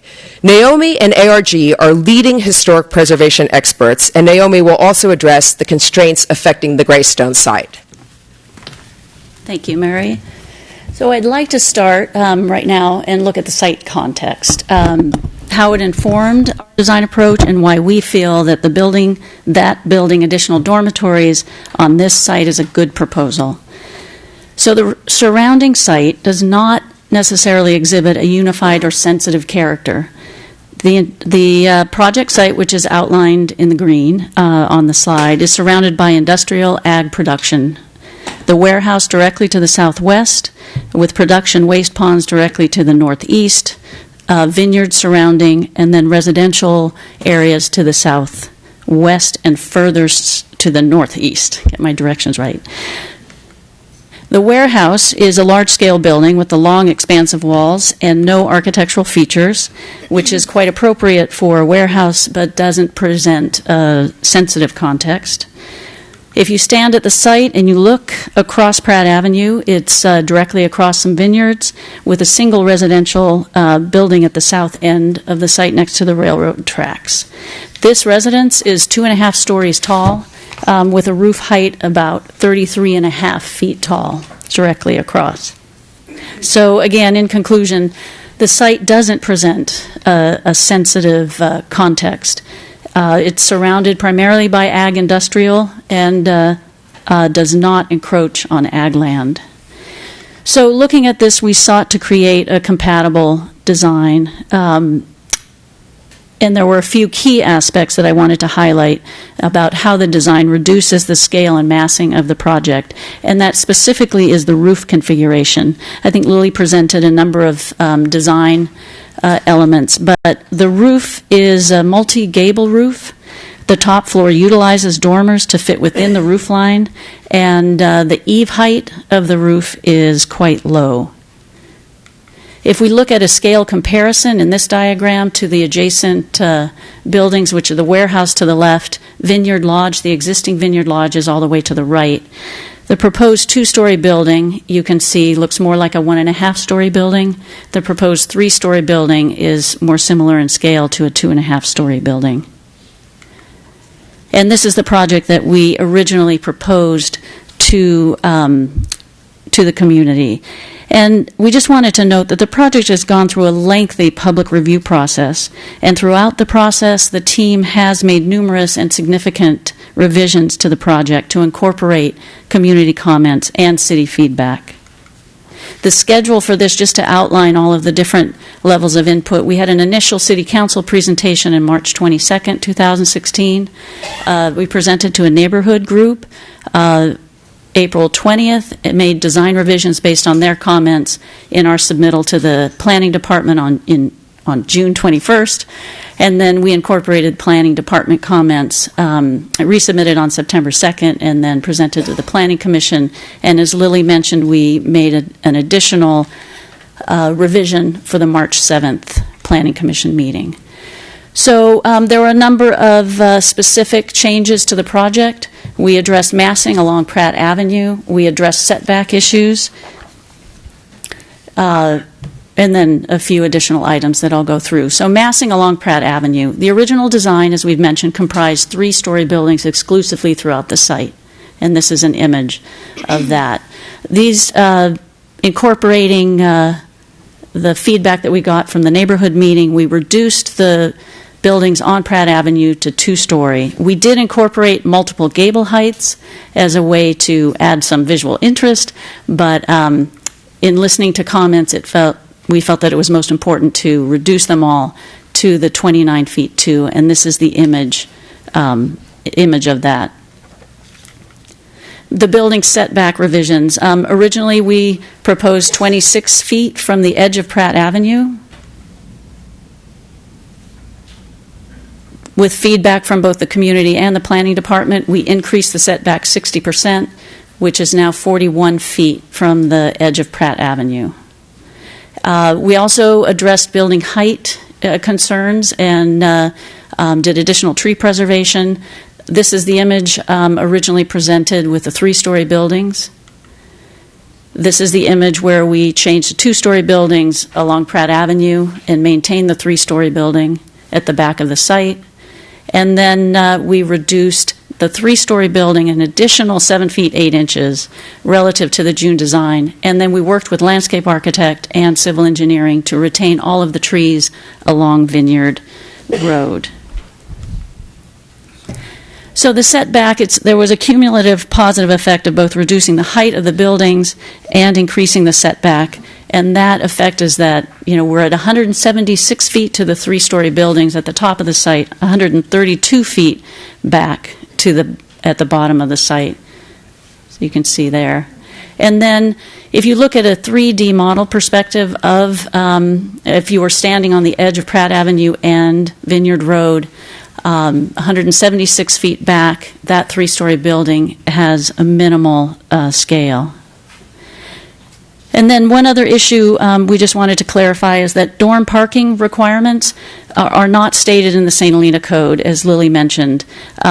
We've reviewed other comparable jurisdictions who do have dorm parking regulations, and they are in your attachment number 5. We've applied these regulations to our project, and in all cases we have provided more parking than these dorm parking regulations would have required in the other cities. So I'd like to end on the Greystone site. There's been a proposal put forth that the project should be moved to this site, and I'd just like to address that issue. The Greystone site is one of the most significant historic sites in the Napa Valley. It's on the National Register of Historic Places, the California Register, and is a local landmark. As a historic resource and to avoid impact under CEQA, all proposed projects must meet the Secretary of the Interior standards for rehabilitation. No new construction can be added that impacts the historic building and its site. There is a difference between the 1993 project that was approved under these standards and, quite frankly, previous projects that we've considered for a much smaller scale, maybe 48 students. And that is, while the standards remain the same, the interpretation of those standards has changed since those times. And under current professional practice, we don't just evaluate what the impact is to the building, we must evaluate the impact to the overall site. And an example I can use, if it makes more sense, is ADA regulations. It's the same standard to provide universal access, but the methods for doing and providing those standards have changed over time. Improvements that were made on a project in 2001 no longer are considered acceptable. So the CIA has been a wonderful steward of this historic site. They've balanced both their educational and facility needs with preserving the historic character of the building and the site. Historic resources are expensive to run, and the annual cost at Greystone for repair and maintenance is in the $3 million range each year. So I'd like to just end with that moving the dormitory project to the historic Greystone site would be considered a significant impact under CEQA. And I'll turn it back to Mary. Thanks, Naomi. So as you can see, the design and the program of the project has evolved in response to the community concerns. As Naomi just described, we have significantly increased the setbacks from the road, changed the design to substantially decrease building heights and scale, eliminated the proposed commons building altogether, reduced the bed and room count, and increased the landscaping to the point, as you could see from the visuals, that the reduced scale buildings are barely visible from the street. There are two additional issues I'd like to raise that have been brought up over at the Planning Commission by project opponents. In doing so, I want to note that the city's analysis of the project under CEQA demonstrates that the project has a less than significant impact on all resource areas, including public utilities and on traffic. But first, as to traffic, some people have said that they want a traffic signal installed at Pratt and 29. But as you know, Highway 29 is a state highway and is therefore under the control and jurisdiction of Caltrans. Thus, installing a signal at that location is something that's beyond the power of both the CIA and the city. But second, on the sewer system, the CEQA analysis is clear that the project will have a less than significant impact on the wastewater system. However, some members of the public at the Planning Commission have expressed concern about odors at the Cronulla pump station. Now, the CIA did not create this problem, and its project will not exacerbate that problem. However, unlike Highway 29, this is something that the CIA can do to help on that point. So as a further gesture of good faith and the CIA's investment in being a good neighbor, the CIA volunteers, if these projects are approved, to make a payment of $25,000 to the city for its use in studying odor abatement at Cronulla. In concluding, I'd like to just point out that we believe, as we stated in our materials, that the record clearly supports the approval of these projects. We hope that you're persuaded that the CIA is deeply committed to the city of St. Helena, and we hope you are persuaded by the merits of its proposal. The CIA has worked hard to accommodate the concerns expressed through the public process, and we believe that what we have proposed before you today is a sensitive and thoughtful response. The CIA has done everything possible to make this the best possible proposal for all. We hope you will agree, grant this appeal, and approve these projects in their entirety. Thank you. Thank you very much.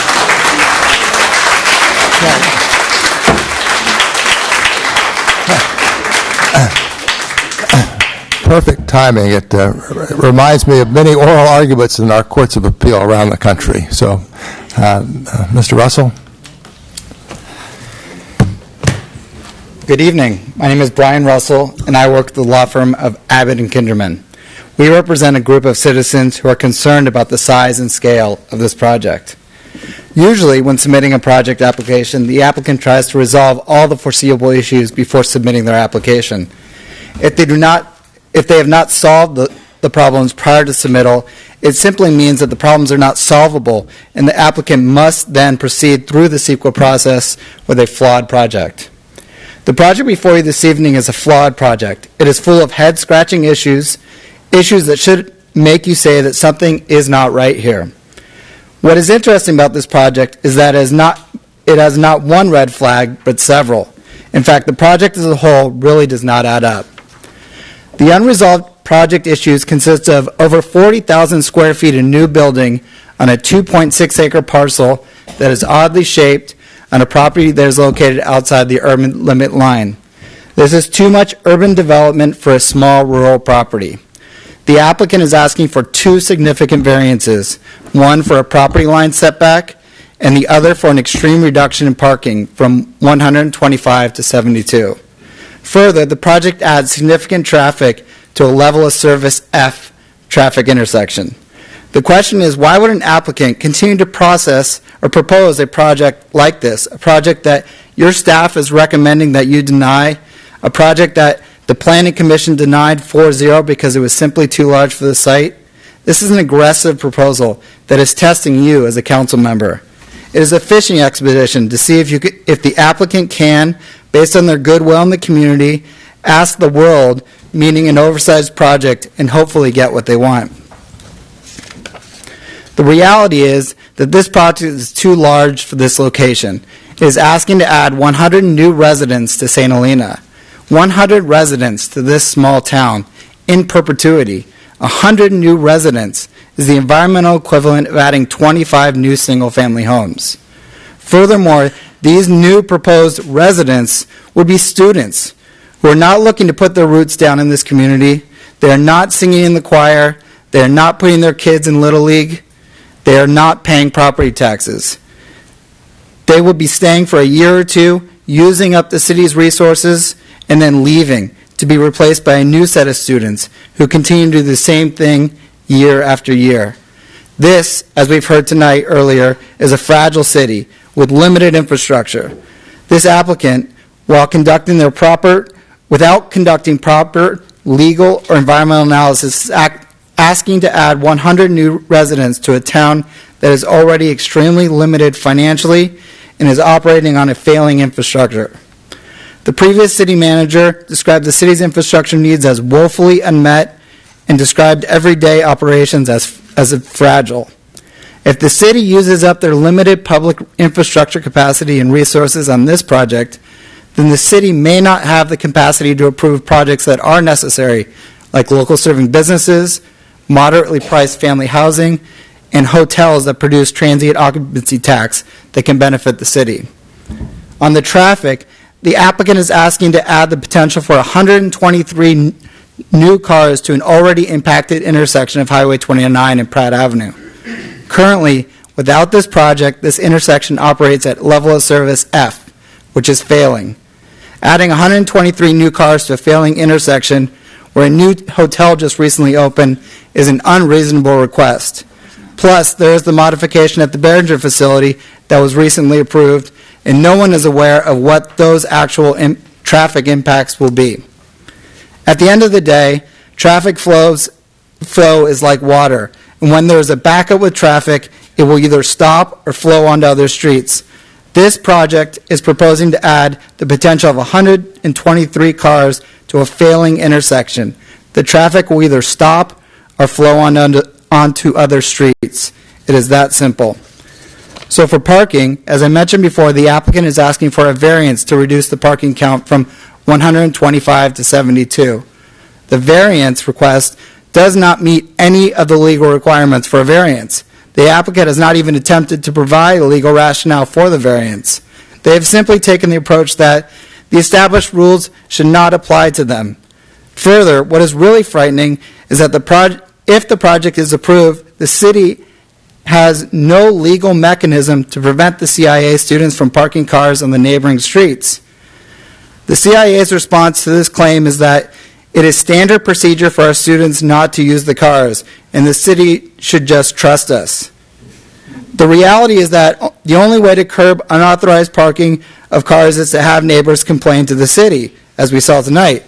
But even if there is a complaint, the city has no ability to prevent the students from owning cars because an enforcement mechanism is not written into the conditions of approval, nor is it part of the project mitigations. The bottom line here is that the proposal is an ill-conceived project. The city currently has plenty of problems that they cannot afford to clean up. Adding one more to their list will be irresponsible and, frankly, alarming. Finally, I would like to address the last issue, which is my clients are not NIMBYs who do not respect property rights. They are the exact opposite. They truly like, support, and enjoy the CIA. They are standing up to this project because, as proposed, it is too large in size and scale for a small parcel that is surrounded by rural A20 parcels. The impacts from this proposal overflow beyond the property's boundaries, and if approved, it would create a significant environmental impact for the surrounding community. The project is out of scale for the property and for the neighborhood. The proposed project creates too many direct and indirect significant impacts. Therefore, we respectfully request that the City Council deny this appeal and uphold the Planning Commission's decision. Thank you, and I would like to introduce Rusty Hines, who will present additional analysis on the impacts of the project. Thank you.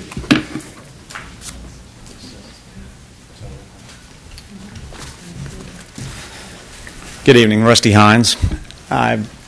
In the interest of brevity and time management, I'm going to abbreviate my PowerPoint presentation to focus on comparing the Greystone campus plan versus the Vineyard Lodge plan. And I will start by saying, yes, the Greystone campus is listed on the National Historic Register and California Point of Historic Interest. However, neither precludes new construction on the property as has been erroneously stated by the CA. Standard number 9 for rehabilitation remains the same, basically verbatim, today as it was in 1990. And the distinction is both parcels are on private property, which gives the city of St. Helena sole jurisdiction over new construction. And this is per the staff of the California Office of Historic Preservation. I spoke at length with Ron Parsons with the Seekley unit and Tim Brandt with the architectural unit, asking both if they would be involved in this project. They're very familiar with the Greystone campus. Both concurred that they would have no jurisdiction over this project whatsoever. It simply would be with the planning department in St. Helena. So therefore, the Greystone Carpy plan remains viable and is the best student housing solution.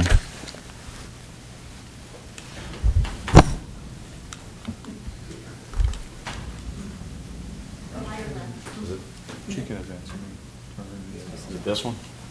I don't know. On the lower part. It's lower part. I think it's the one with the red light. It's this one. Which one? Oh, that one. Okay, sorry. Okay, so I won't read Standard 9 again. I don't have enough time. But basically, it's talking about differentiating from the old and compatible with massing, size, scale, and architectural features to protect the historic integrity of the property and its environment. The Greystone Guest House design was and still remains consistent with Standard number 9. And that's a current photograph. Obviously, you can see how it complies. This is the model dormitory to be replicated at Greystone and at Carpy. And by the way, the Carpy property was purchased in 1999 for the express purpose of dormitory and parking expansion.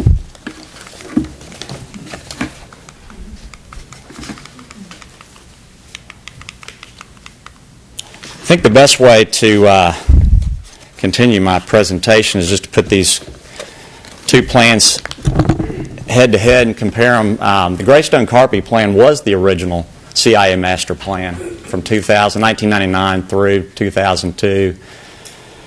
And the Vineyard Lodge, obviously, is the current plan. And this is a spreadsheet of 15 metrics, beginning with CEQA approval and then including some design permit and use permit criteria. As you can see, the Greystone plan, the EIR was approved in 1999, and everything follows below that. It would pass today if proposed. The Vineyard Lodge, on the other hand, the ISMND, is a tragically flawed document. It's full of contradictions, limitations in scope, and by extension, the Planning Commission denied it, and 12 other criteria on this list of metrics. Clearly, overall, the best option is the Greystone Carpy plan. Student housing by the numbers. The Greystone Carpy plan, as I said, using the guest house as the model dormitory, which houses 47 students. You just replicate it, build 3 more, build the second one that was approved in 1993 next to it, and build 2 more that the ARG group and the CIA were looking at building over on Carpy from 1999 through 2002. With respect to the Vineyard Lodge component of that, you could remodel the 1-story, which I understand has already been remodeled, increasing the student capacity there nominally from 40 to 52, which it used to hold 70 people, so it's not really adding to the footprint. VL2 would remain the same, so you'd have a subtotal of 112 students remaining at Vineyard Lodge. So you see a nice balance between Greystone Carpy at 188, which is supported, by the way, by the Summit Engineering wastewater calculations going to Markham, which is a private wastewater treatment facility. So those two totals combined, you have all 300 students, the proposed 300 students on campus, quote unquote. And what's been a big issue with the CIA is getting all the students out of market rate housing around St. Helena. The Greystone Carpy plan accomplishes that. Contrasting, Vineyard Lodge, they keep the guest house number 1 and the super concentration at the Vineyard Lodge 224. That only gets to 271. You still have 29 students in market rate housing around St. Helena. So, again, advantage Greystone Carpy. So this kind of asks, in my mind, 2 opposing questions. Would the students rather live on the beautiful Greystone campus, walk to class, and have a parking space for their cars, or would they rather live in the high-density Vineyard Lodge, be subjected to mandatory shuttle bus rides or walking down Main Street and parking their cars off-site due to inadequate permit parking? The second one I think is even more compelling, which is in light of the overwhelming evidence of the CIA's Greystone campus plan superiority, why is the CIA management pushing so hard for a failed housing plan on Pratt Avenue? The simple answer is money. So I want to talk briefly about the Vineyard Lodge financing plan. And this is taken straight out of a disclosure from the Series 2016B bond memorandum. And bond funds are not being used, cannot be used for dormitories. So here are the terms of the deal. The CIA enters into a long-term ground lease with a private developer. The developer immediately pays the CIA $4.5 million acquisition fee. The CIA uses the $4.5 million to prepay the 2008 bond debt remaining on the VL2 dorm. And then the CIA receives annual lease payments, licensing fees, and management fees. So the developer is solely responsible for the construction, operation, and financing of the Vineyard Lodge project. So what does this mean? This means that there is no financial recourse to the CIA for construction or operating costs. In other words, the CIA has no skin in the game, $0. This is the reason the CIA is promoting the Vineyard Lodge as the only viable option. It's certainly not in the best interest of the students, nor in the best interest of the residents of St. Helena. It's only in the best interest of the CIA. This is problematic on a host of issues far beyond the context of this hearing and my time allotment. So in closing, I would just like to say that the Planning Commission followed the law, and I would respectfully request that the City Council do the same, follow the law, which is the Municipal Code and the general plan elements, and uphold the Planning Commission's decision to deny the CIA's proposed project. Thank you.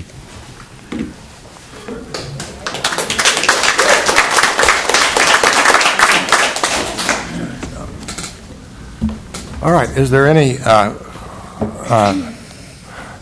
public comment, which I think is where we are now? It's limited to 3 minutes, and then we go back to the opposition, and then we go back to the proponent or the appellant. Mel Galbraith, City Council. I'm here tonight to speak as a member of the Planning Commission, and I'm speaking only for what I considered prior to my vote. All the planning commissioners are very capable of speaking for themselves. I am only here because it has been brought to my attention by several residents that someone is saying that I only voted to deny this project because I wanted to push this off to the City Council. I think all of you know me well enough to know that I wouldn't do such a thing. So I'd like to set the record straight. I voted to deny this project due to all the items listed in the staff report. And Lily, no more 4,000 pages to read in 3 or 4 weeks, please. I voted to deny this project due to all the items listed in the staff report and the resolution of denial. The massing, the increase in traffic without a proper traffic study, the design of the buildings with the peaks and the heavy roofs that do not meet the characteristics that make up St. Helena's small-town charm and character, etc., etc. In addition, the project is outside the urban limit line. The PC approved that permit in 2008. I don't think we should add to that mistake. We have been and should be protected of the urban limit line. I looked at 3 prior use permits. The first one was after the CI bought the property and obtained the permit in 1993. That permit provides for 2 dormitories to be built on the Greystone site. The CIA should honor the terms of that permit. I have no problem with the CIA demolishing the nursing home and in rebuilding its dormitory if the building is done within the same footprint. I have a problem with any 3-story buildings being built in the residential neighborhoods. The 3-story buildings should be built on the Greystone property or the Carpy property. I hope I have clarified my position, and I definitely could or would not approve this project as designed when it came to the Planning Commission. Thank you very much for listening. Thank you. Thank you. Thank you. Hello, my name's Ann Gervin. I'm at 1145 Pepper Tree. I'm also an employee with the CIA. Thank you so much. I would like to provide this binder to the City Council as part of the record. This binder reflects a broad-based support for our project from residents across the community. As you may know, we have been circulating a Change.org petition online, which has been signed by several hundred supporters from St. Helena and beyond. These names are included in this binder. About 2 weeks ago, we also sent out an informational mailing to the residents of St. Helena in an effort to solicit feedback and better understand community questions and concerns from those who may not have the time to attend a public hearing such as this, but who reflect the silent majority of St. Helena. Residents who value and care about our community's future. The results of this mailing are enclosed for your reference, and this is just the start. We continue to receive several additional comment cards each day, and based on what we've received to date, 3 out of 4 residents support our master plan proposal as reflected in the enclosed comment cards. We are confident that we'll ultimately receive several hundred comment cards in the days and weeks ahead, and we hope our efforts to communicate and engage with the community shows our commitment to continue to be good neighbors and community partners. It is our hope that this binder provides a voice for hundreds of people who support our project but are unable to be here tonight. I'll now bring this forward to Council. Thank you so much. Thank you. Thank you.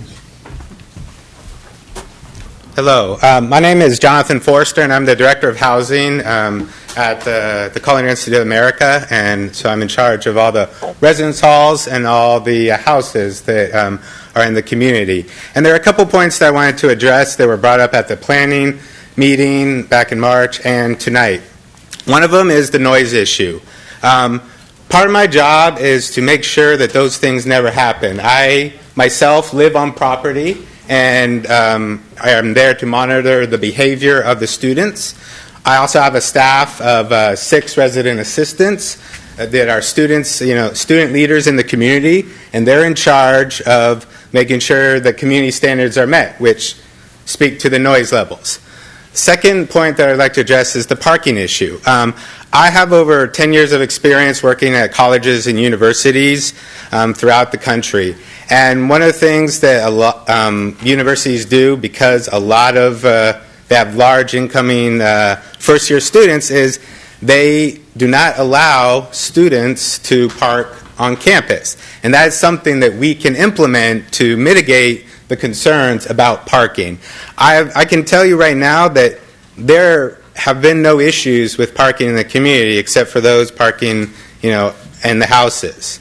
And then the last thing I just want to address is that if there are any concerns over behavior of the students, that is my job, and I encourage you to contact me, and I will leave a stack of my business cards on the table over there. So if anybody in the community ever has any issues, we want to make sure that we are good stewards of the community. So therefore, we want to make sure that we address those issues. Thank you. Thank you.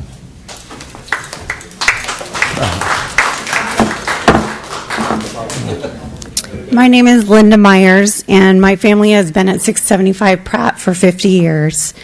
Since when the CIA added what is being called Lodge 2 to that facility, we noticed a significant increase in the traffic and speeding cars on Pratt, to the point that we feel we risk our lives and those of our children and pets when we walk on Pratt.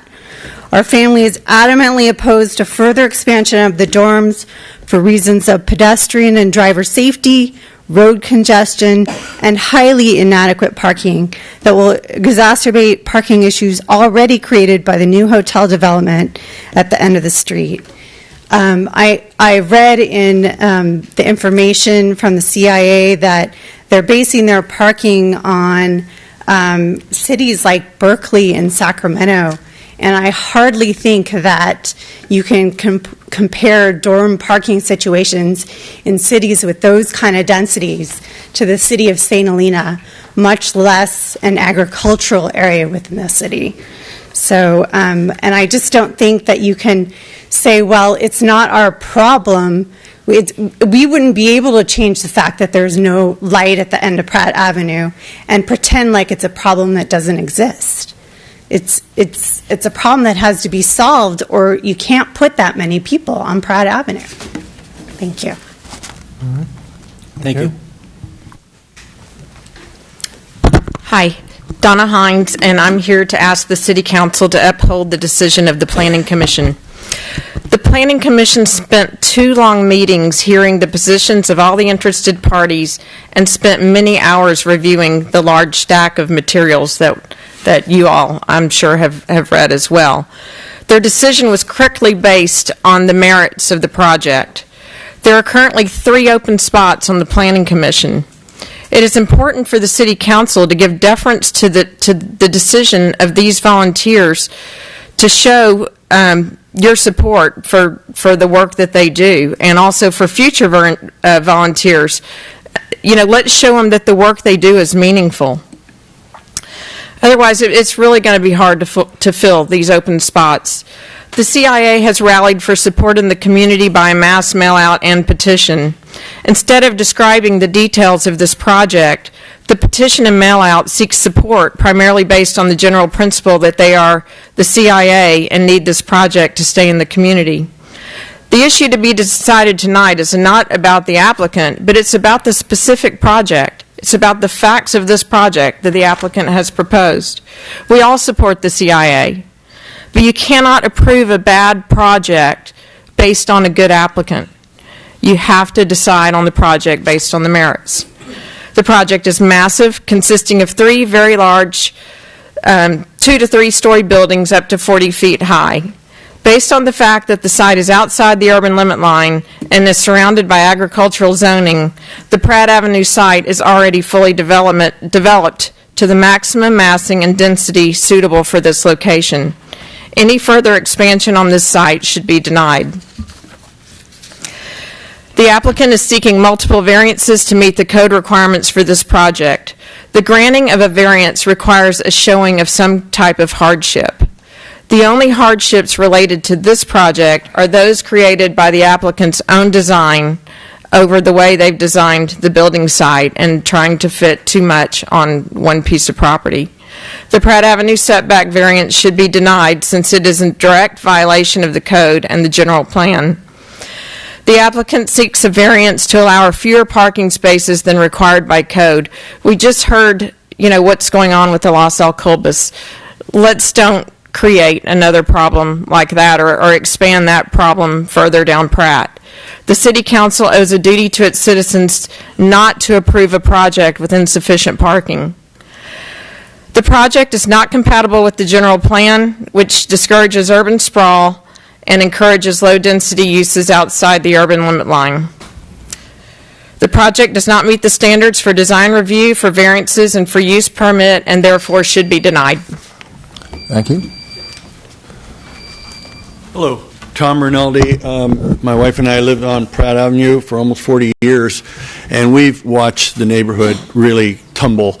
Now with the closure of Silverado Trail and just amazing congestion at 29 and Pratt, we're facing, everybody wants to go around Park to Crinella, and the traffic's a nightmare. And those kids will park all over the place, and they're not, I mean, I really missed having that, at least the restaurant. That was a cool thing when we had at least the restaurant. But what they're providing for the community is minimal. And they are here to get something and then get out. And with the hotel now, with Behringer's increased, they're going to go nuts with traffic, with trucks. It's turning that street into a nightmare, and living there has become much more of a problem than it should be. I am completely opposed to the Pratt Avenue development. I would rather see them go to the Carpi property. I know that property well. There's plenty of room there. They could just walk to campus and walk back to their dorms, and they'll be perfectly fine up there. So please do not allow this thing to happen. Okay, thank you. Thank you. Hi, Stacy Bressler, 1891 Vallejo Street, and I'd like to speak in favor of the CIA proposal. First of all, the notion that these are kids who come in, spend a year or two, and leave is probably mitigated by the fact that many of them are going to be employed in our town. We are a hospitality-driven environment, and these are kids who are being young adults. Some of them are older than I am, so they're not so young adults, but adults who are being trained to be able to work in one of the major industries that supports our town. I also want to say that I did take the time. We were invited as citizens if we wanted to go up and meet at the CIA, and Tom took time out of his day to walk me through the proposal, to show me the different options that had been presented, most of which have been discussed in some depth tonight, and explain why the proposal was written the way it was and the advantages of that proposal. And I know that'll come out in the final comments, so I'm not going to take too much time and beat a dead horse.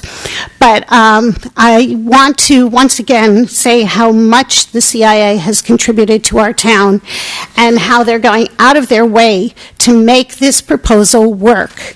The voluntary contributions to look into the problems with smells, which they don't have to do. Working very hard to reduce rather than increase the traffic problems with bike paths, with shuttle buses. I really think that this is an applicant that's gone above and beyond to try and work with the city, and that should be rewarded. So thank you for your time. Thank you.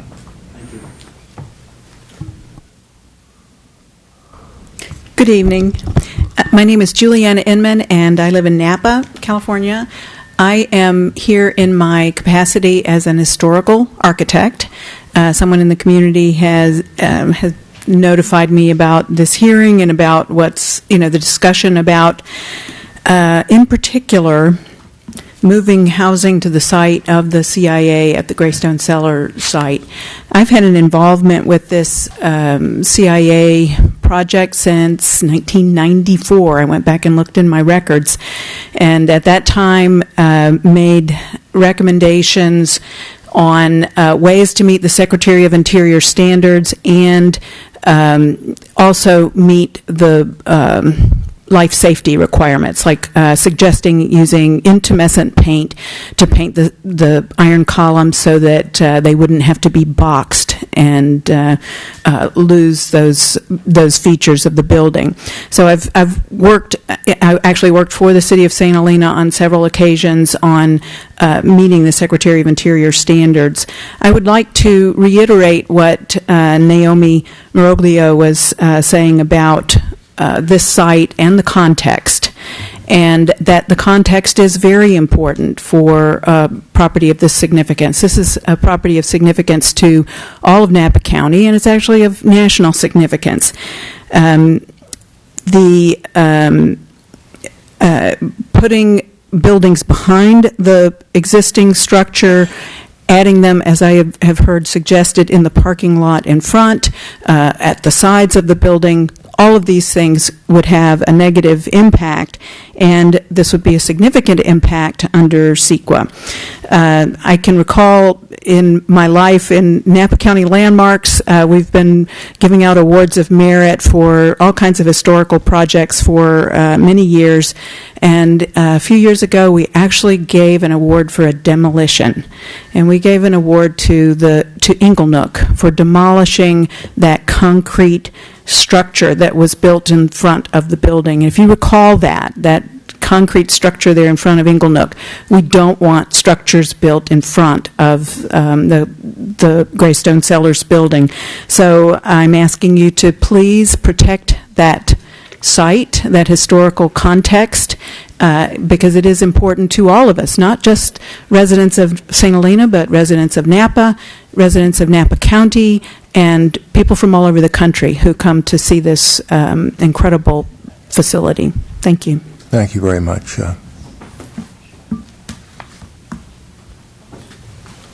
I'm Philip Norfleet. My wife and I live on 957 Pratt Avenue and have for the past 13 years.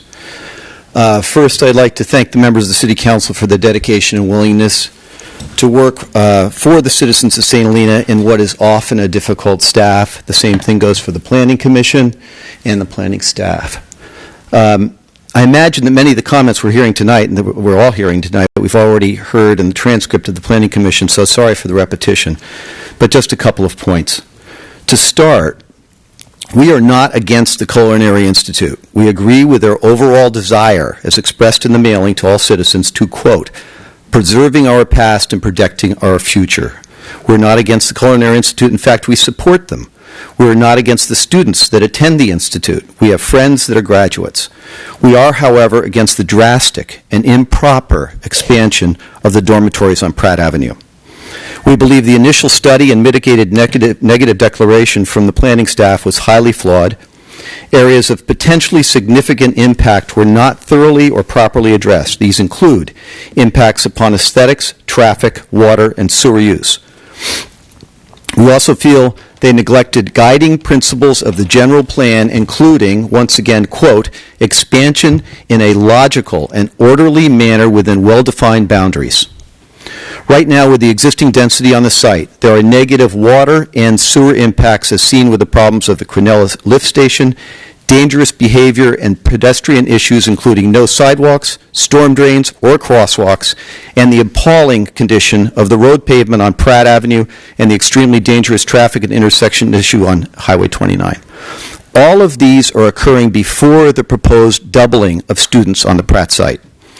The original expansion of the Marlin Convalescent site to the CIA Vineyard Lodge, increasing to a 100-person dormitory, and now subsequent request to double to over 200 is a classic case of the camel who has his nose underneath the tent, and now he wants to be entirely in the tent.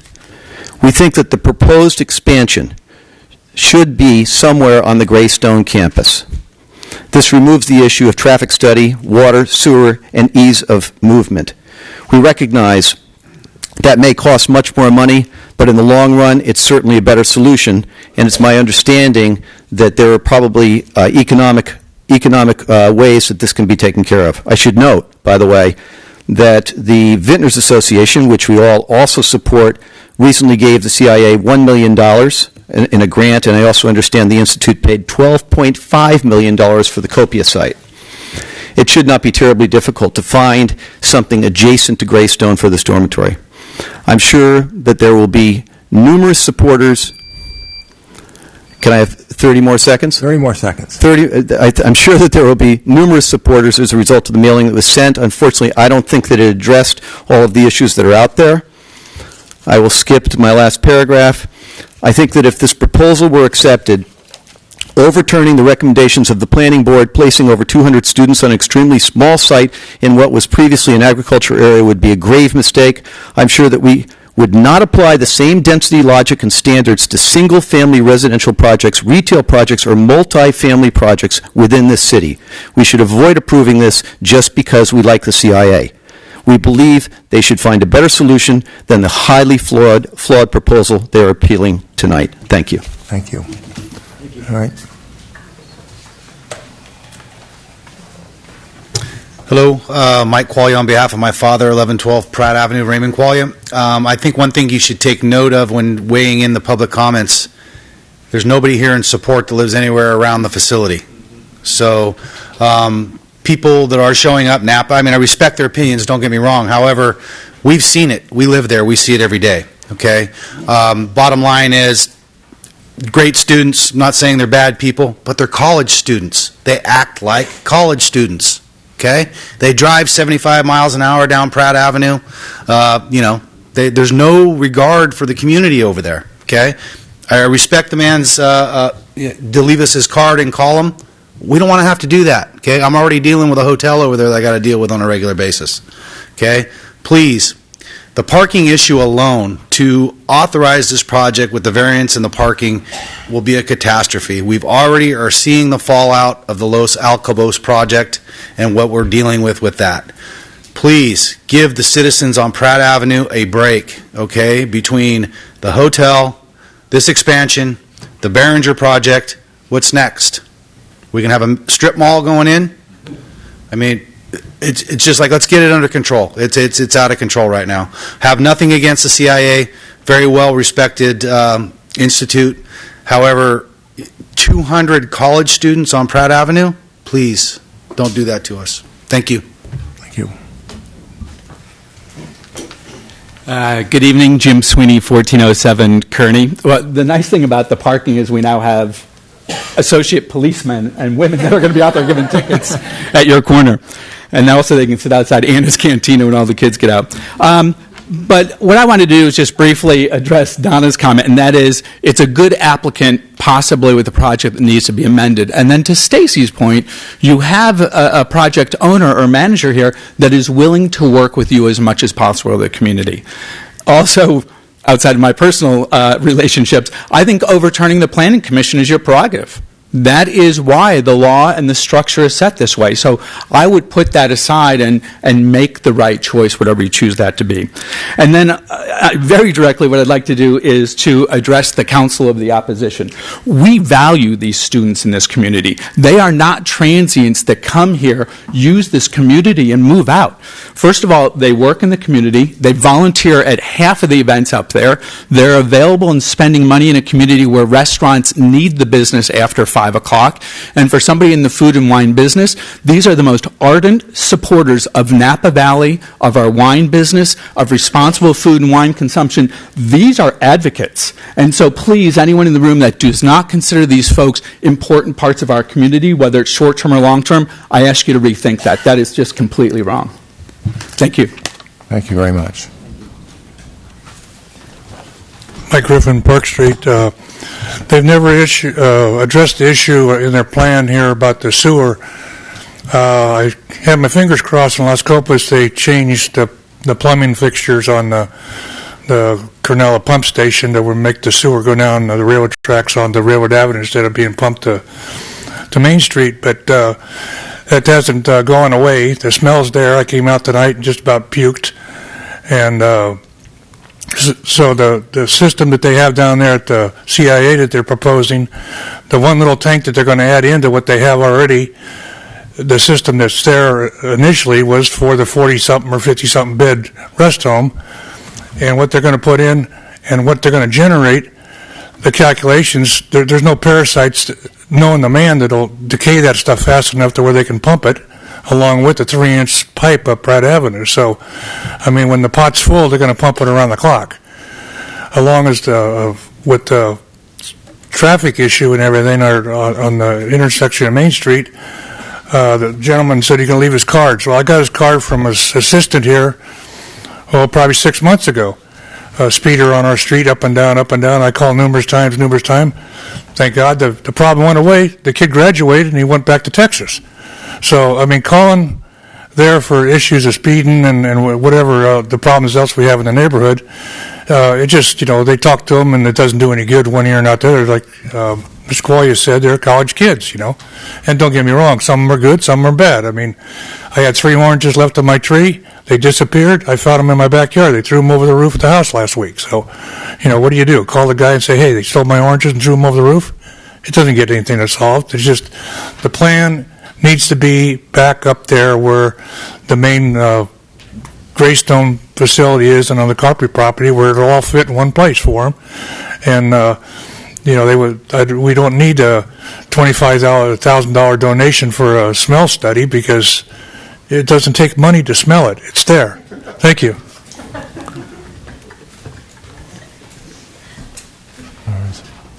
Good evening. My name is Lars Kuhlmark, and I'm also an employee of the Code Institute of America, and I live in St. Helena for the last 17 years. I'd like to address a couple of comments also. I can certainly understand 25 houses that could be built, and perhaps is similar to what we're asking for, the 100 more students. But those 25 houses will be ghost houses for people who come, and they will buy those houses and live there for 2 months of the year. And instead, we're going to have 100 students. We said, by the way, not college students. Those are students who would super support our town. When I walk down Main Street in February, or in January or in March, and see how we can use extra patrons to take care of our shops, our restaurants, our hotels, where we need those people to thrive. The things that we have proved already in this town, such as more hospitality and wine shops and so on. So I'm certainly 100% support in getting to increase our student population, to also in the same time support our town and our economy. So absolutely 100%. Thank you very much. Hi, I'm speaking as a resident, and I first of all want to say that I really like CIA. I like students. I have a bit of adolescence still left in me, to my children's horror at times. But I just wanted to talk. I received the mailing. I'm going to talk about the mailing, and I did not send anything back because I was against the project, and I thought, what is this slicky mailing? And so I did not send my no vote back. And I was really I was puzzled by the CIA's decision to flex what I thought was flexing their corporate-funded muscles in this way, because the scope of that mailing was kind of an, well, I rest my case moment, because the mailing, like the project, I felt was out of scale for this town. And I thought it was an appeal on steroids and not appropriate for St. Helena. But that's my just personal opinion. But to promote it tonight in this process as a statistically significant study is a bit disingenuous and ludicrous. Thank you. Let's see. Yes. Elaine DeMann, 1113 Childs Avenue. I concur with what Bobby said about the mailing. I also did not turn mine in. If I had, it would have had a no vote, but I just thought that seemed pretty negative. But now it's come to that, and I will be sure to mail it in.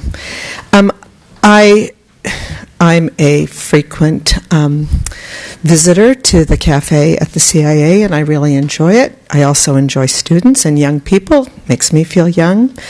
I'm extremely concerned, though. I heard about a bike path being proposed, which would be a wonderful addition, but the bike path is only going to go to Highway 29. It's not going to cross it. And as the attorney for the CIA said, they have no control over what happens on Highway 29, which is, to me, just a very strong reason to keep all their activity on the other side, so there is no danger of people trying to cross Highway 29 with on a bike or walking. But and the parking thing is huge, but I think that's been spoken to. My main concern is the disposition of this property when the CIA is done with it. You're going to have a potential hotel. I didn't catch how many rooms. I'm guessing, when it goes up for sale, there's going to be a request. I just don't know what the use permit for that particular piece of property looks like right now and how it's going to change. And if it does turn into some kind of hotel or inn or resort, it's already got a huge parking problem. And I would just like to know what the disposition is going to be of it when the CIA is finished with it. That's all. Thank you. Thank you.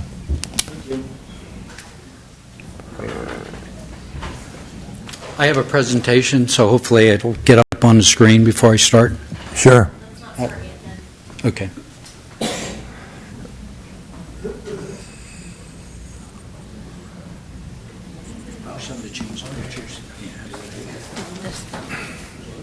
This one, and you push that.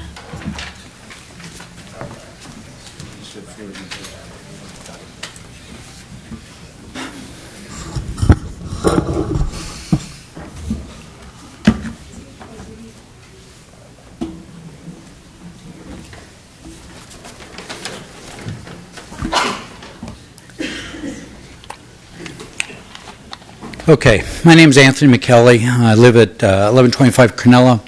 I was a contractor here in St. Helena for about 35 years. I'm going to talk about a few different things tonight, I think. I'm not going to talk about the fact that over a year's period, the increase on the Cornella pump station is going to be 2,016,000 fluid of effluent running into our system. We already got that much running now, over 2 million. I'm going to address that I think I brought this up in the beginning, this is a shot of the Carpy property where there is a parking lot, 2 parking lots, that would accommodate probably 4 to 6 dorms. It's not in front of Greystone, so it won't affect any historical significance. It's off to the side, south of Greystone, and it's down to street level, so it'll be below it. This is a picture of the upper parking lot. You can see it's flat, has no encumbrance to building on it, because in the first meeting with the city, the gentleman said it cost $1.5 million to build a retaining wall here, but it doesn't happen. This is the picture looking up at the Carpy house, which is on the hill, because it was brought up that the Carpy house couldn't be used as a dormitory because it was taller than Greystone. As you can see, you can hardly see the house. It's buried in that white there. And you heard the CIA say how they take care of their historical properties and are good stewards, just like when they came in 93, I think, they said they wouldn't take any of their housing. They got 7 houses now. But here's the Carpy house. It's falling into the ground. I worked there for 10 to 15 years for Chuck and Ann Carpy. It was a beautiful house. The original house was built in 1880, by Bourne and Weiss, who built Greystone. Charles Carpy owned Greystone for a short period of time. He bought it in 1894. This house of Charles Carpy's, he died in 1928. In 1930, this house burnt down, the original home. Albert Carpy, who Carpy Gang football is named after, was in the city. Unfortunately, the 2 maids in the house, a gentleman and a lady, rescued Chuck and Ann Carpy, who we all knew here in St. Helena. Okay? But this is how they take care of it. This is the beamwork under the house. You can see it's all rotted on the left-hand side. This house fell on the ground. CIA is going to come before you someday and say, gee, it's so bad, let's tear it down, but yet it's an historic house. But they take care of their historic properties. This is what they do there. They throw the garbage there. They don't take care of it. They could fix up this house. They don't want to do that. They don't want to build up here at all. They want to do it down in Pratt Avenue for all our residents are. Another shot. Another shot. And this is the roof that's completely caved in. They don't tell you that on the Carpy property, it could be hooked into the sewer system that goes to Markham. So this 2 million extra gallons of sewage into our system would never come there. These students can walk to school. Wow. You gonna let me finish or no? Yeah, take another minute. Thank you. There's no impact to the city if they build on their own property. And that's all we want in our neighborhood. We're not against the CIA. We just want them to live up to the commitment. When they first came to this community in '93, they would build on their own property, not in our residential neighborhood. And that's all we're asking this council to do, is uphold that, tell them to go back and build on their own property. And I'm not going to get in the rest. Thanks. Thank you. Okay.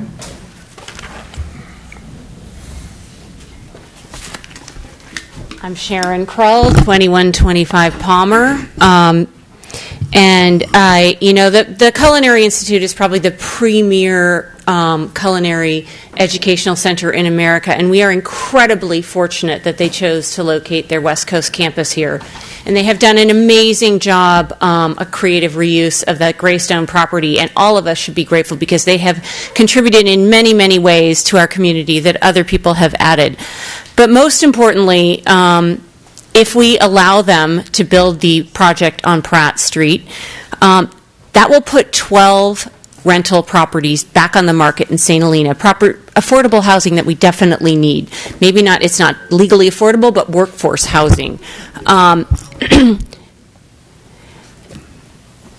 We have a nonprofit educational institution willing to pay for and build affordable housing for their students, and we're not going to let them do it? Like, I've heard a lot, but that really kind of surprises me. If they can't make their school viable, then they may move to another community. They've already moved most of their visitor programs to Napa, which has really had a positive impact on our traffic situation. Do we really want them to move the whole facility somewhere else? Is that what we really want? I don't think so. Thank you very much. All right, any further public comment before we allow the organized opposition its last 5 minutes? My name is Catherine Carpy. Hope I can say this without getting too emotional. I actually find it kind of offensive to have the opposition use my family name because from the start that the CIA occupied that space, my father was on the community, a community advisory committee to help the CIA thrive. And with that participation, up to the time of his death, he was always supportive of the CIA. And part of the collaboration that occurred during his lifetime included the St. Helena Integrated Treatment Company, and you can figure out that acronym on your own, for wastewater, in partnership with Markham Winery and Freemark Abbey. It has always been an approach of collaboration and solutions. And again, I find it offensive that the opposition is using my family's name and property in such a fashion to oppose what has been a very integral part of my upbringing and my community. I took my father's place on that community advisory committee, and I continued to live next door. When students came up into our backyard, we welcomed them. Oh, are you a student? I occupied the house with my mom after my dad's death. When my mom was more challenged to live at that property, and we knew she needed to scale back, we knew that my father wanted to reunite two historic properties. So that was his intention. And I feel very, very badly for the people who are being inconvenienced by this, but I do think there are positive solutions. And if you want to use the Carpy legacy, you will be looking for those solutions. Thank you. Thank you very much.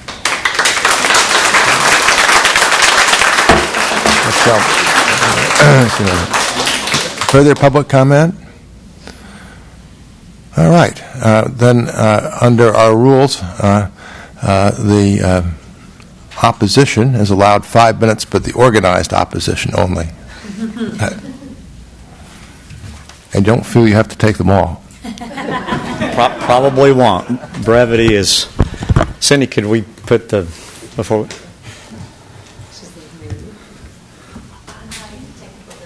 Okay, well, I'll try to speak with that. I think we all remember the site plan. So I'd like to return back to the site plan of the Carpy and Greystone property. I will like to remind the council that the CIA bought the Carpy property in 1999 for the express purpose. There are letters in the file, in the public files, from the CIA, the previous managing director, to Carol Poole, as the previous planning director, describing why they bought it, what they wanted to do. They wanted to rezone it to match Greystone. They asked for a general plan amendment, which they secured. It took several years. This was a lengthy, multi-year endeavor to get the Carpy property included within the urban limit line so that they could build dormitories. The Carpy property is not on the historic register. It's not a California landmark. It's not a Napa County landmark. It is private property that is subject solely to the jurisdiction of Mr. Hausch, Ms. Bianco, and the Planning Department of St. Helena. And yes, it will support dormitories in a respectful way. I don't disagree with what Ms. Carpy got up and said, but it can be very respectful. It has beautiful canopy. There are flat benches up there where these dormitories can be built that will not be seen from Highway 29. They won't even be seen from the parking lot, the new parking lot. And we're not talking about building the dormitories in the parking lot.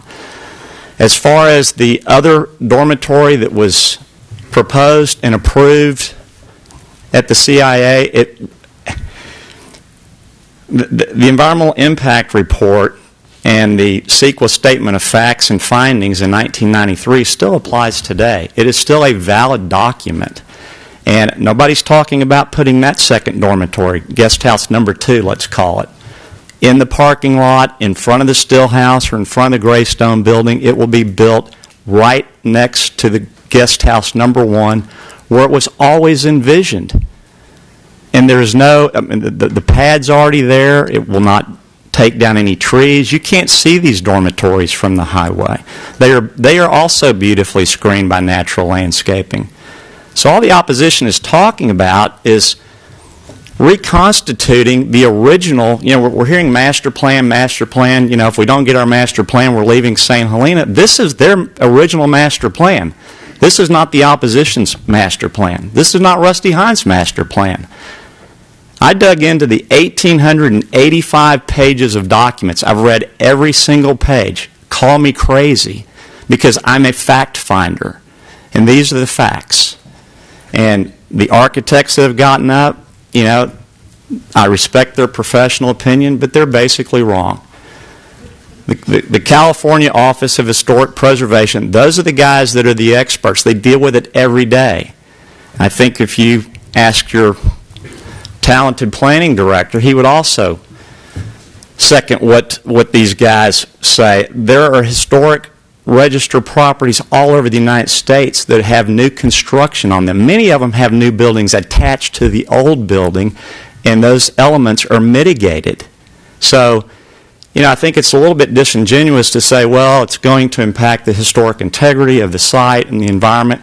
I've shown you a picture, and if we weren't having technical difficulties, I would show you further pictures of why that is just patently false. All we are talking about is putting the new dormitories where they should be, because that's what the CIA bought the property solely for. That 5.5 acres was not bought just to put the historic estate back together. That may be part of the reason, but if I could show the letters up on the screen, the proof is in the correspondence between the CIA and the city of St. Helena over the period of 3 or 4 years. So again, that's where these new dormitories, if any new dormitories are built at all, if the 100 incremental new students are approved, that's a use permit decision that you guys will have to make tonight. So, no, I'm done. Yeah. So, beg pardon? Page 11 of the handout. They all have this. Okay. Page 11 of the handout? Okay. Okay, good. So, anyway, those are my conclusions. We're not talking about building anything that's going to be a CEQA, significant impact. We're just talking about building the dormitories that were already planned and that the CIA endeavored, again, rezoning and the general plan amendment that they succeeded. Thank you very much. Thank you very much, Mr. Hines. All right.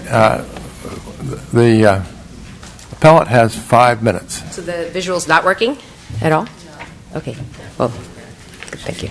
Good evening. Mary Murphy again, Gibson, Dunn & Crutcher. In closing, I'd just like to address some of the issues that were raised tonight. So you've heard people come up repeatedly in opposition saying that they support the CIA, but they just want this to be at another site. They want it to be at the Greystone site. But in fact, what is not being said here is that what the Greystone site could accommodate, given the historic constraints, would never meet the programmatic demands.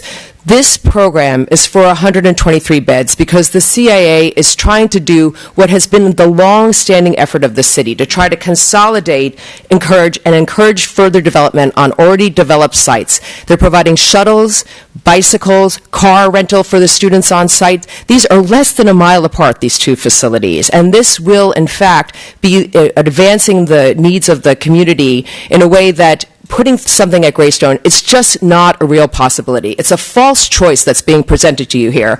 You've heard from ARG, who are, I will say it for them because they wouldn't say it themselves, are amongst the most respected historic preservation experts in the United States. And I've worked on a number of historic preservation projects myself, and I could tell you that the Greystone proposals that are being put here today would be considered to be doing violence to the historic resource, and they are just not a real option. You have a de novo standard of review before you tonight. We have a site that is right next to wastewater ponds, to a big warehouse, to tank farms, and yes, on the other side of the street there are residents, and they do have concerns, and I know Mr. Benzo will address those, but I do want to say that your obligation as the City Council is to use your de novo powers of review to think about what's in the best interest of this entire community, including people who are not here this evening, not the people who live in one area, but to think about the fact that the CIA is proposing to consolidate and house all of its students at this site less than a mile away from the educational facilities, and to get them off the roads, to provide shuttles, to provide bicycles, to provide free cars, and to improve the area, and to do what they can to help the community with respect to the odors and other things. And with that, I'd like to turn it over to Mr. Benzel to conclude. Okay. I think you have very limited time, so. I do. Thank you. Appreciate it. I was going to show some slides, but there's no slides, so I'm going to wing it. So you just have to go with it. You might have the information. If not, there's some slides you can look at after. So we truly believe we've been an integral part of the community and a good neighbor. From an economic standpoint, we feel that we've contributed, quite significantly over the 21 years we're here. And we also believe that in the future we will be contributing to the economy of St. Helena in a very positive way.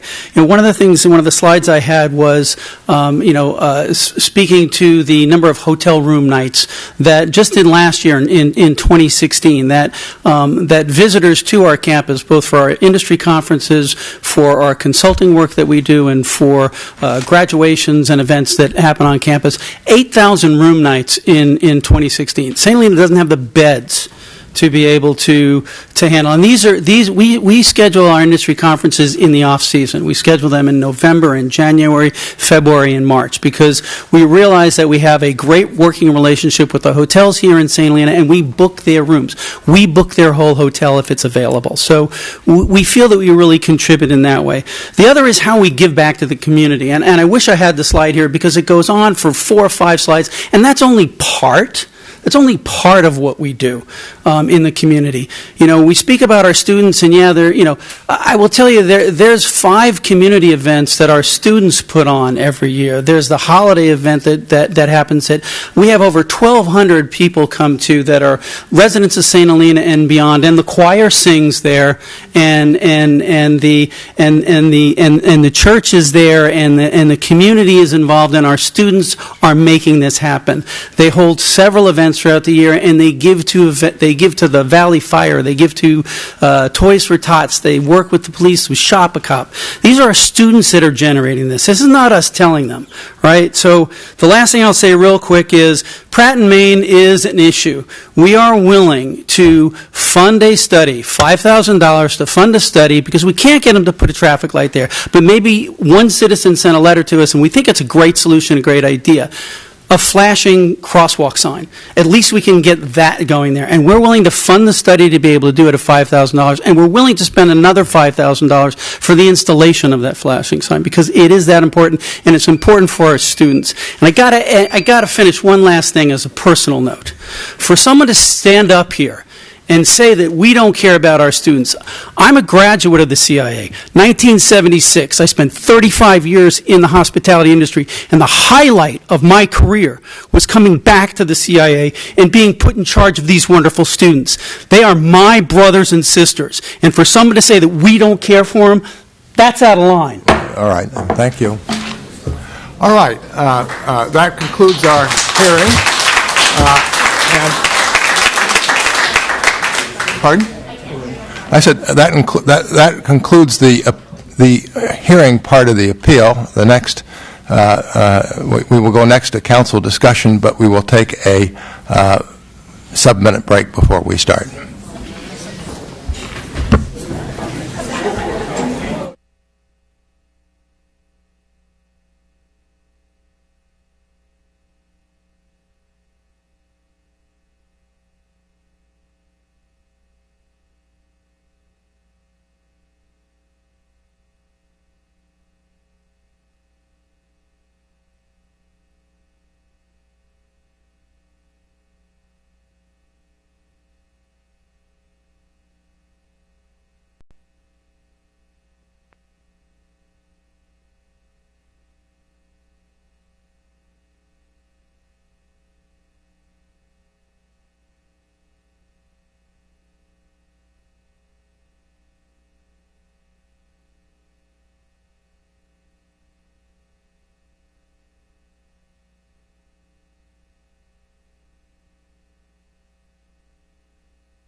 Okay.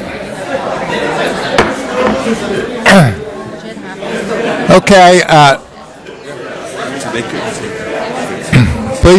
Please sit down. We're going to resume the hearing. Thank you very much. So we're at the point where we have council discussion. Perhaps I should see whether there are any further clarifying questions that members of the council have of staff at this point. Let's start that way. I have one question. Regarding the setbacks that were presented to us tonight, does that actually take it out of needing a variance for the front, or how's that work? Yeah. No, it would still necessitate a variance because the 830 property is subject to a special setback of 36 feet, and they're proposing a 20-foot setback still. Oh, okay. So they would, yeah, so they do. So the 41 feet from the property line. From the property line, yeah. Okay. Well, that was from the pavement, which is not the property line, correct? What was that? What they showed, yeah, the so I setback think that they was showed shown it. here was not the way you measure a setback. Yeah, so they were showing it as measured from the street, Right. and I think they were kind of trying to show that it, may meet the intent of it, but yeah, typically you measure the setback from the property line. Yeah. Okay. All right. Do we have a volunteer to go first, or? Well, I just wanted to make announcements about disclosures about my participation in the appeal. We'll start from there, if you Sure. don't mind, Sure. Mayor. Maybe the others can. First of all, I wanted to announce that I watched the videos for the Planning Commission, both videos, one at City Hall, one at home. I've read a staff report that consists of approximately 2,000 pages. Granted, some of the staff report includes some consultant material and data analysis. Is really kind of getting into the weeds, but I've read all of that. I met with Mr. Tom Benzel, at the CIA about a month ago. I have visited that site several times, but I did go yesterday and just walk the site on my own without any announcement, walked on it, got a good look at the parking, the surroundings, so that actually was very helpful for me. I met with, the Hines, maybe a little bit over a week ago, and went through some of the materials that they presented tonight. So I understand our obligation to do a de novo review, and I'm committed to doing that, and I think I have done that, and so that's where I am right now. All right. So I did meet with Tom Benzel, also with Rusty and Donna Hines, and I've spoken a couple of times with Brian Russell on the matter, and I did attend the first Planning Commission meeting and watched the second one from home. And this was a lot of reading. Instead of killing trees, I did most of my reading on the computer, so it's all in here. Well, for myself, my policy is not to meet with parties to an appeal, and I did not. I read through the entire Planning Commission record. I have it right here with many tabs, and of course received emails from various members of the community that I think mostly made themselves into the public record. Of course, I've been to the CIA site, but not in connection with the appeal a number of times over the years. I read through the materials. I watched the tape of the meeting, the last meeting. I spoke with Donna Hines and Rusty Hines. I spoke with a number of other concerned neighbors who contacted me. Spoke briefly with them, and then received many emails, both in support and against. I went to both of the Planning Commission meetings. I watched the tape again of the second meeting last week just to refresh my recollection of everything that was said during the Planning Commission deliberations. I personally visited both of the sites. Like the mayor, once an appeal is filed, I refrain from meeting with either side. I'm even starting to refrain from going out to dinner with people because until appeals are finished, because I have been accused of being biased. So I feel I'm prepared to discuss this. We have a lot of material to go through. So then the question is, who's brave enough to wish to proceed first? Or do I have to call on Are we someone? going to go back and forth? Or? We can. We can. Let me just make perhaps a comment at the beginning, which is that this is an appeal, and to my way of thinking, as one of the commentators said, we should be focused on the issues that are presented by the appeal, and that to me is there was wonderful comment, both pro and con, on issues that, to my way of thinking, are outside really the scope of what is technically before us this evening. And so at least I'm hoping that the discussion here can focus on the specific issues that seem predominant in the appeal, which to me are the massing issue, parking issue, wastewater issue, variance issues, potentially the alternative and the historical issues associated with any alternative. That's where it seems to me that the discussion should be focused primarily. Yeah, I agree with that. I don't think anybody is questioning the value of the CIA to the community, but frankly, we don't make zoning decisions by referendum. We make them based on the standards that are in the zoning ordinance, and we have to treat everybody the same, regardless of who the applicant is. I also think we can't speculate about what the CEQA analysis might show if a new plan comes forward to develop on the so-called Carpi property. You can't say it's going to pass CEQA or it's not. Nobody has analyzed it whatsoever. So I don't give any weight to, I recognize the historic issue, but I don't give any weight to statements that it's going to be fine on the historic or it's not. I don't think we can decide that. Yeah, and I couldn't agree with you more on that. So, Mr. Doring? Well, just a few general comments. I think that, yes, we are blessed to have the CIA here. There's no question about it. This is one of these most difficult issues. These torment me. I hate these kind of issues. Hope everyone would just get along and solve these problems outside of this forum, but unfortunately that's not the case here. I see compelling arguments on both sides of this case, frankly, and I think one of the things we need to do, and I just want to put this out there, is to try to step into the shoes of the opponent, and try to learn from that and go, you know what, there are meritorious arguments on both sides, and when we come from that position, then we can focus on solutions. So I would hope that our community learns to do that. I think everyone was generally respectful tonight, and I appreciate the tone of the meeting, and the lawyers were very respectful of one another, and I like that. But this one is, I'm troubled with it. I would not want to lose the CIA gem that we have, and yet I feel that the residents in the Pratt and Cornella neighborhood have some legitimate beefs, and so I'm hopeful that we can try to work out a solution in our de novo authority to try to create a solution rather than a hammer, all or none. We do that, it's like we either deny the appeal or we accept the appeal.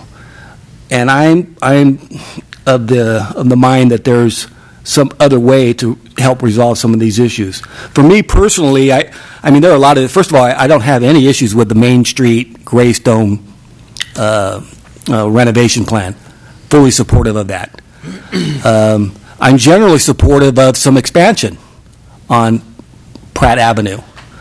But I think that the density is a problem for me right now. I think it's overtaxing a very small property. I'm supportive of expansion. It's a matter of how much expansion is reasonable for that triangular 2.6 acre property. I think the doubling of the density to me is the most troubling item that I'm having to grapple with. You know, in terms of the design of the buildings and the massing and the setbacks, I think those things can work out. That's not really where I focus. I'm focusing on 224 young men and women of a college age who are plopped down in this area, and the property doesn't seem like it has enough acreage to sustain that, and that filters out into the neighborhoods. And you know, the other part of this is we're in the context of Las Alcobas and and safety issues on 29. Some of these unrelated to this project, but they're there. So it's all contextual. But I'm hearing loud and clear from a lot of folks that this is a flawed project. I don't know if it's a flawed project, but I think it can, that there can be some solutions that we can help develop, maybe not here right now, but at some point, rather than just say, no, we're denying this appeal. Because I'm sympathetic to the financial and programmatic needs of the CIA, but I'm also very sympathetic to this neighborhood that's been here for decades and is feeling, frankly, under assault. I get more calls from the Cornella neighborhood on various issues, and I can sense that. They're feeling under assault, and we can't just dismiss that. The CIA can't dismiss that, and we can't simply dismiss their need to expand because of the model that they have. There's a need to expand.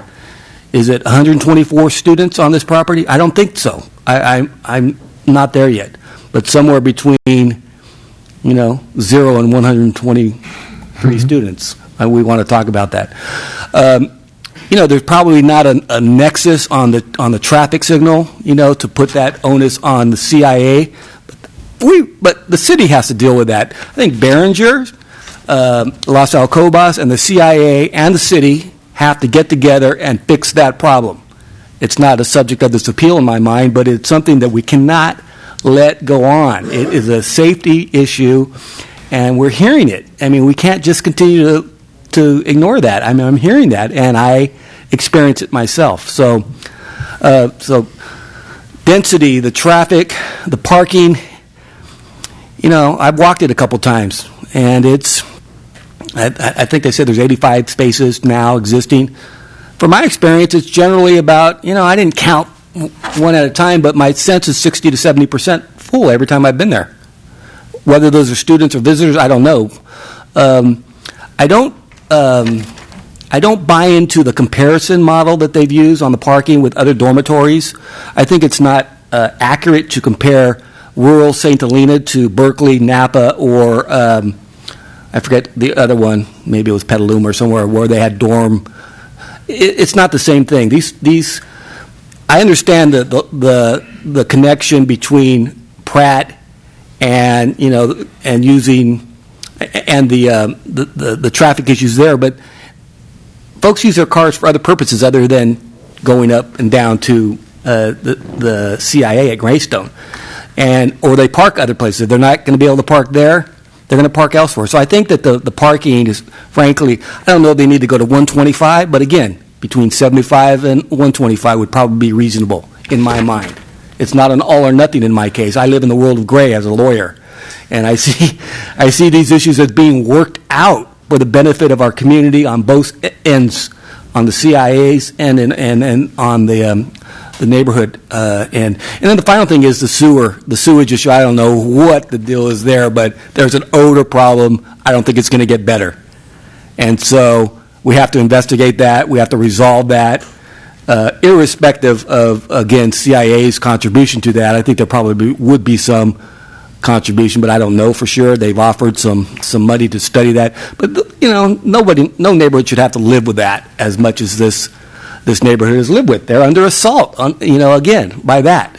So I feel again, they both make compelling arguments, and I'm willing to work with my fellow council members so that we can kind of, work through these issues. Those are my issues.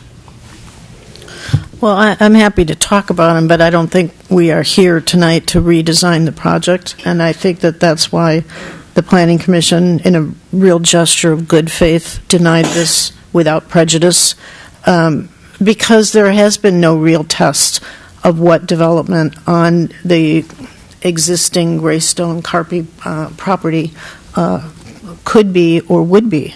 But it's pretty intuitive to know that a lot of the problems that are associated with Pratt would be diminished significantly. The traffic would be largely on the Greystone site. It wouldn't be such a stress on Pratt and on the intersection. The wastewater would be going to the Markham plant and not to Cronulla. There's more parking. There's more room for parking on that property. There was a lot of discussion about noise, and maybe we'll talk about it a little. But that's also a site that's removed from nearby residents. I want to just talk a little bit about this small triangular site and where it's sitting, because to me that's really the real issue, I think. I don't think we can overlook that this property is outside of our urban line limit. And we are proposing to put what our zoning ordinance defines as a hotel on the property. And I don't buy the parking standard that was given to us. When our zoning ordinance says hotels includes dormitories, and you're looking for a parking standard, you go to the hotel parking standard, and that's what you use. You don't go to some other town and find a standard that you like and use it as a basis to say that you comply. And parking is a real issue here for another reason, the ultimate disposition of this property. I mean, we've had some information tonight that the CIA is going to enter into a very long-term lease of this property with somebody else who's going to be responsible for the whole thing. And we love the CIA, and we would love it if they were really in control of it this whole time, but apparently that's not going to happen. And what if 5-10 years from now the CIA decides to cut enrollment? What do we have on Pratt Avenue at that point? Do we have another hotel with insufficient parking? I mean, we need to think of the future and where we're going with this, particularly because it's outside the urban line limit. I don't buy the argument that it's consistent with our general plan policies, using policies that relate to infill housing, which happens in neighborhoods. It doesn't happen outside the urban line. Using policies that apply to affordable housing, workforce housing to justify this, I don't accept that. The most important policies that I see are what we're supposed to be doing outside and adjacent to the urban line. On the site itself, it's small. It's triangular, and I think that's what really troubled the Planning Commission, was how much was stuffed onto this piece of property without looking at other options. I mean, they were essentially pleading with the CIA to consider the other property. And when you have variations like this setback and its parking, it's indicative of the fact that by putting that much development on the property, you have created the problem. This is a self-imposed hardship because they're putting this many buildings on this property and they have to put them so close to the road. So we can get into the variation standards in detail, but I see no justification whatsoever for granting the parking variance. The setback variance, I feel the same way. We have that situation because of the mass that they're trying to put on this site. And what is the mass? It's what, 0.46 FAR? That's way beyond our normal residential development. The number of people living here is way beyond 28 per acre, which is the upper limit of our high-density district. people talk about this as though it's an industrial area, but an interesting thing is if you go look at our industrial zoning and you're building a building and you're building it next to ag or residential, your setback has to equal the height of your building. Now, that would be another 10 feet. And what we have is 20 feet off the street. It's just, to me, it's 10 pounds in a 5-pound sack. And that's why we have these problems. And it came through in various ways. When the Planning Commission discussed noise, they talked about the small courtyard in the middle and how it was inconceivable that the noise was not going to spill out into the neighborhood. I also think that by, and I'll stop in a second, continue later, by designing this site plan and this one-way access all the way around the property for emergency purposes, it troubles me from a safety perspective that if there is a fire or something in the back or on the west side, you get to the west side by coming around the other way. And what if a car is parked there? This is a lot of people on a very small site, and I'm concerned about safety. So I'll stop there. I have other things to say about traffic and wastewater, but I'll stop for now. Well, that wasn't the back and forth I intended, but I understand your position. That wasn't the back and forth I intended, but I understand your position. Mr. White? Sure. I guess addressing all the different issues that have come up for the denial and the rebuttals for that with the appeal. I agree with Mr. Doreen that I don't think any of us have a problem with the 255 Main Street portion of this. I do think that with us working together, we could probably come up with some solutions, or maybe even bifurcate the issues tonight between the Main Street property and the Pratt Avenue, and discuss tonight what possible changes or negotiations that we could come up with on the Pratt Avenue project. I really don't see a problem with the massing. I think what was originally presented to the City Council last year and what was brought back to us in this appeal, and with the landscaping, it really, to me, is not something that is onerous. Parking is definitely a problem with the whole neighborhood. I don't want to exasperate the parking issues. I appreciate the mitigation measures that the CIA has come up with the shuttles, with the bicycles, with the parking permits. But I think there has to be a little bit more discussion about how to really control to keep the overflow parking from impacting the neighborhoods. Even from the very beginning, I talked about the problems with Crenella and the sewer. I mean, that's been going on for as long as I can remember. 30, 40 years, visiting friends over in Crenella, especially during the summertime on a hot day. It's always smelled.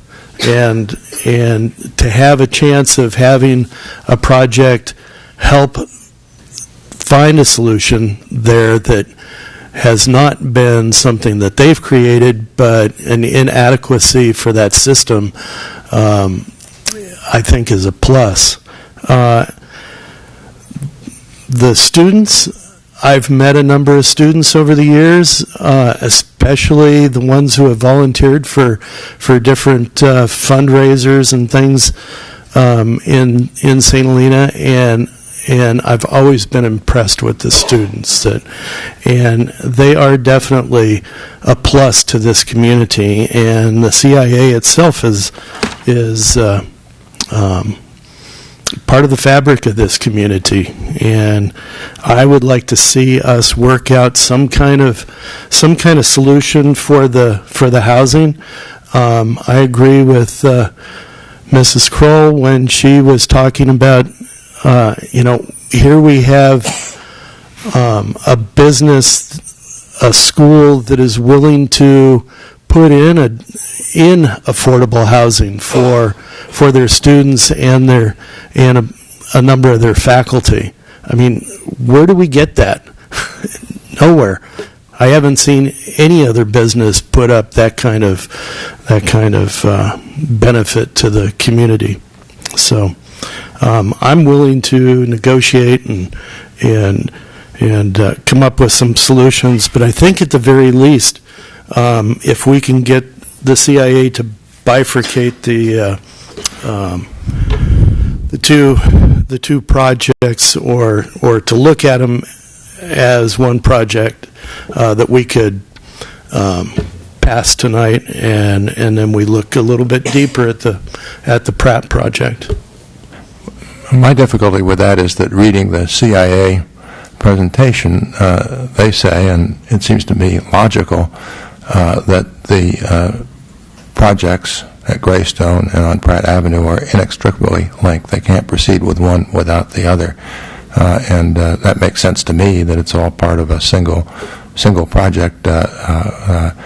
What they're proposing at Greystone is a tremendous capital investment. And indeed, going through the pile of information there, the one statistic that stuck out at me, and it was repeated this evening, was the incredible amount of money that it takes every year to maintain that facility, in the order of $3 million. It's an amazing amount of money to keep what is a fabulous landmark, as was said, for us, for the county, for the country, for the world, in top-notch shape. So I do think that the only issue before us relates to Pratt Avenue. None of us seem to have a problem with Greystone, and I haven't turned to Mr. Ellsworth. Would you like to go on before I go on? Yeah, I'll speak a little bit. All right. So the first thing I'll say, and it's been said a number of times, but I do think we're lucky to have the CIA here. I think that they're part of our family here. But they are also fortunate to be here in our community. It's a two-way street. It's like any good relationship, it's a balance. So we are fortunate, and they are fortunate, and we're all fortunate to be here together. I have trouble with the size of this. I have trouble with the variances. I have trouble with the lack of study of cumulative impacts for the whole neighborhood. Safety issues from the parking that's happening all along the street, from lack of parking on this. College students are wonderful, but as was pointed out, they are college students. I love the fact that we have young people here and participating, but they behave, not all of them, but some of them, in a way that might be disruptive. So that has to be accepted and put into and factored in. So yes, the dormitory and the school are 1 mile apart, but this whole community you got to go through to get there. And then there's a community you go through to get downtown. So it does create impacts to an already impacted area. So I'm really troubled with that. The thought that there might be an option at the other property by Greystone, I think to me, looks like something worth looking at. And I agree that we want to have respect for historic buildings, but if we respect our historic buildings and force our community to leave because they don't want to live here anymore, then we lose something there. So talking about balance, talking about trying to come up with something, I agree that tonight's not the place to cobble something together. I look at this and I feel like a project of this size needs a full environmental impact report to tell us what it would bring to the community. I got just a few more comments. The noise issue, it just relates back to adding more, and adding more in an urban area at the urban limit line. It's a residential neighborhood. It's an urban area, and to overload the density there, to me, is inconsistent with the general plan. The asking of variances, I feel like the hard part about living here is that it's limited. We have limited two-lane roads that feed the up valley. We have limitations. We all live with those because we like living here. So the reason we have the Municipal Code and the general plan is to say these are the limits that we can all work within. So I'm troubled by the variances, and then finally, two things. First, the information that there may be an outside party in control of it is troubling to me. And then the one issue on the Greystone property is the well. And I have questions about the well because I have questions with all of our water partners and partners about water. That's where we are these days. Water security, water equity. We've got to make sure that the city and the community are protected. And so we all need to know more about water use from our partners. Well, let me throw out some initial thoughts after having listened to my colleagues. It's a wonderful thing to bring all college students at a institution into one area. There was a comment by Dr. Kraft of Napa Valley College, who was in the Register the other day, who made the point that when you bring your students into dormitories, it really enhances the educational experience. And this seems to be widely accepted among educators. The CIA is in a competitive environment with other educational institutions, and it certainly has a very strong interest in maximizing the student experience outside the formal classroom as well. In any event, I just bring up that comment by Dr. Kraft because it seemed very logical to me. I've read the record with great care. I join the Vice Mayor with saying that I'm not troubled by the, quote, massing, end quote, on the project at Pratt Avenue. We're dealing with a developed lot as it is. The new development would take place in the same space that the current development is there. I don't see the new development or replacement development as contributing, quote, to urban sprawl, end quote. It's an urbanized lot at this point, as I see it. I certainly accept professional staff's analysis, which was supported by the visual impact assessment, that the site is further development will not, and I quote, so substantially alter the existing character of the site or visual relationship to the extent that it would negatively impact the visual environment. I did go back and take a look at the general plan and the general plan update, which remains unadopted, but I don't think policy ES 2.5 is particularly controversial, and that is encourage socially and environmentally responsible businesses that make positive contributions to the community and operate in an environmentally sound manner. To me, the CIA is a classic example of that in our community. I do appreciate and accept that the CIA has made significant design changes, and especially the stepped design to mitigate the visual impact of the three-story building in response to community concerns. With respect to parking, I think I come at this perhaps a little differently. We are dealing with a dormitory, and at least I accept that mature educational institutions, which would certainly include the CIA, can, do, and will control student parking. Colleges very typically do limit or prevent students from bringing cars to their educational facilities. That can be controlled. And in terms of enforcement, I do see that in the findings that there's a contemplation of a transportation plan, has to be approved by the planning director, and my assumption is that these restrictions that the CIA says it will follow would be part of the transportation plan, that the city would be a beneficiary of that plan, meaning that it can enforce what's in that transportation plan if the CIA is not following its transportation plan, which I don't for a moment think the CIA would do. Did I get myself caught up in a double negative? What I'm trying to say is I absolutely believe that the CIA will follow its filed transportation plan, put it positively.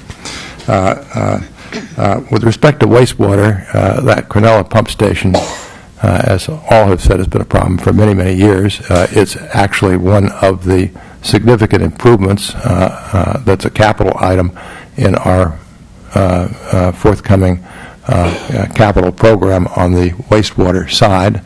At times I've certainly urged the city publicly to try and move that one up. The problem is, as I understand it, is that it's an open system at the moment, meaning that sewage gets exposed to the air. It needs to move to a closed system. Once it moves to a closed system, that will solve the problem. But that's it's a several $100,000 problem. It's not the CIA's problem. It's the ratepayers' problem. But on the other hand, we acknowledge that, and that's why it's a capital improvement. And my hope would be that by the time the CIA gets through its development at the site, if it's allowed to proceed, that the pump station would be redone or in the process of being redone at that point. I don't see water as an issue at all. We had the CIA filed a water study. It's well within our rules saying no increase in net usage. That's because they can achieve very substantial water savings with new kitchen equipment up at the Greystone building. It's a pretty impressive study. I found a document at pages 1679 to 1685 of the Planning Commission record that proves that I did go through it, right? It's a letter from, a very detailed letter by attorney Chuck Mybuyer, and it does go through these issues, and it goes through with these issues with great care, and to me marshals the substantial evidence in the record that relates to the traffic issues, the noise issues, parking issues, setback issues, and I find myself in agreement with the factual and legal points made in that letter. Now, having said all of that, it seems pretty clear that the majority of the council is not prepared at this point to vote to sustain the appeal, meaning rule in favor of the CIA, and that puts us back to Mr. Doring, I think, and where do we go from here in terms of seeing whether there is a, quote, middle, end quote, ground. It may well be that from the CIA's perspective, at this point there is no further middle ground, and if there isn't, then quite frankly we do run the risk that the CIA will look for alternatives, which very clearly for me, as mayor of the city, is not in the best interest of the city. I think it's very difficult for us to try to redesign the project here. I think the decision of the Planning Commission was an open invitation to do just what Councilman Doring is suggesting. And part of what we can't forget here is the whole environmental analysis. I mean, it was discussed at the Planning Commission level of can we just bifurcate these projects and deal with one or deal with the other? And the clear answer was if anything was going to move over to the Greystone property, the whole CEQA analysis has to be done over again. And we can't sit here and decide that tonight. Right. And I disagree on the massing. As far as the visual impact, most of those were deciduous trees that lose their leaves. And for a good part of the year, you're going to see those buildings. They're not going to be hidden like they were shown in the slides at the Planning Commission meeting. And that building at the front on Pratt, enormously long building. It's, takes up nearly the whole frontage except what it takes to get around, on a 16-foot drive each side. I think it is too massive. It's not just what's already there. It's more than twice what's already there. And I thought that the Planning Commission suggestion of redo what you want to do on Pratt, but try to stay within the existing footprint and the massing that is there, I think that was a well-reasoned viewpoint, not just by the chairman, but echoed by other people on the Planning Commission, who, at the bottom line, just felt this is too much on this piece of property. And that's made evident by the variations. On the traffic study was done during non-school hours. It was not done on weekend. They may be able to control where their students are parking their cars on their property, but I'm not sure they're going to be able to control what they're doing with their cars otherwise. Students are not going to sit on Pratt Avenue on the weekend. They're going to be going places. You can't even really walk into town and do your normal servicing of needs from this site. You have to drive. But on the weekend, you're going to want to drive. You're going to want to go to Napa. They're going to want to go to San Francisco, check out the restaurants. There are going to be cars. And what are they going to do? They're going to drive down Park and Cronulla. I think that the traffic study, to me, is not persuasive whatsoever. And I don't think providing bicycles is the answer. I think considering a reasonable amount of development on Greystone, and let's see it. Let's look at it. Let's test it. Let's run it through CEQA. Let's see what the impacts are. I don't think you can just say, no, we won't do that. I don't appreciate somebody putting a gun to my head saying, if you don't approve this, we're leaving. This was a genuine effort by the Planning Commission to try to be cooperative. They could have denied this with prejudice. They're basically inviting them to have a conversation, and I think that's where it should go. It should go back there with the CEQA analysis and everything that should be a part of it. We can't decide it here in 10 minutes. That's not the way to plan. And the cumulative impacts on this neighborhood, I don't understand how we can overlook them. It's, I think a couple of people have raised the issue of decided it in 10 minutes. That was not my intent to make a design and all these decisions right here at this. I'm a little bit more broader thinking than that. There are other ways, as you suggested, sending it down, denying it without prejudice. There are other mechanisms to keep this. Yeah, if we deny it goes right. They have the opportunity to go right back to the Planning Commission. Have that conversation. Demonstrate, if they can, to the Planning Commission why they can't build on the ample room that they have on the Greystone site instead of overloading a small triangular piece of property outside the urban line limit. I think we need that kind of I don't think review. we need to tell them how to solve their problem. I think they probably realize they have an issue. Right. To point out where they should do it and how they should do it. There are all kinds of different solutions. That's one that's been suggested.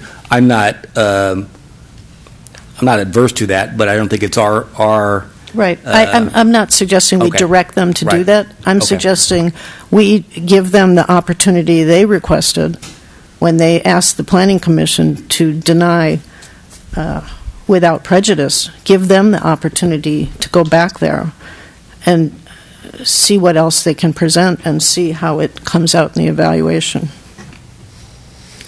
On the water, I would just like to say one other thing. There's a request here to take a water agreement that we have and split it in two.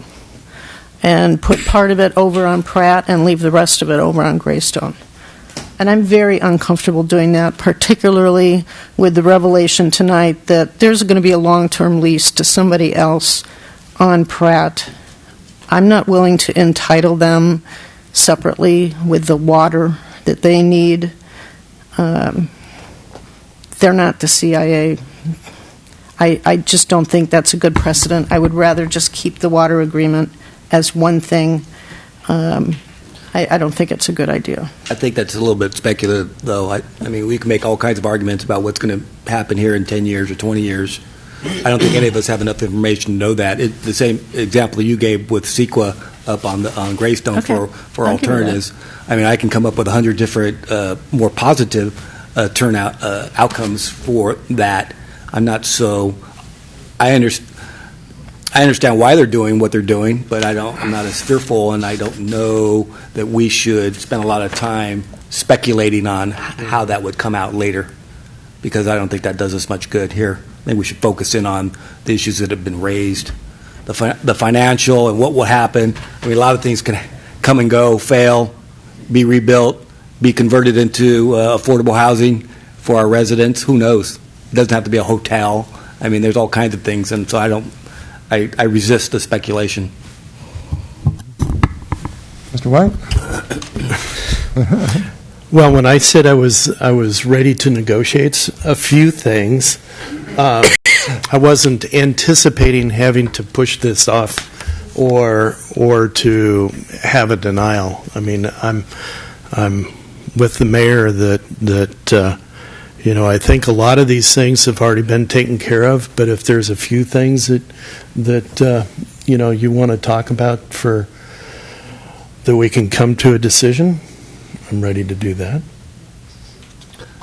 I don't think it would force me down the rabbit hole in terms of Paul Doring, lawyer and city council member, trying to redesign someone's project. I have concerns about density. Number one, just the sheer number of students. I'm okay. My colleagues here are of a different opinion on the design and massing. I'm not so concerned about that. I'm looking at 224 students there, and just how that filters into the neighborhood and filters into our community with cars, parking, those kinds of things. It's too many. It's overtaxing that site. So that's one. 224 students on that little triangle is overtaxing the site, in my humble opinion.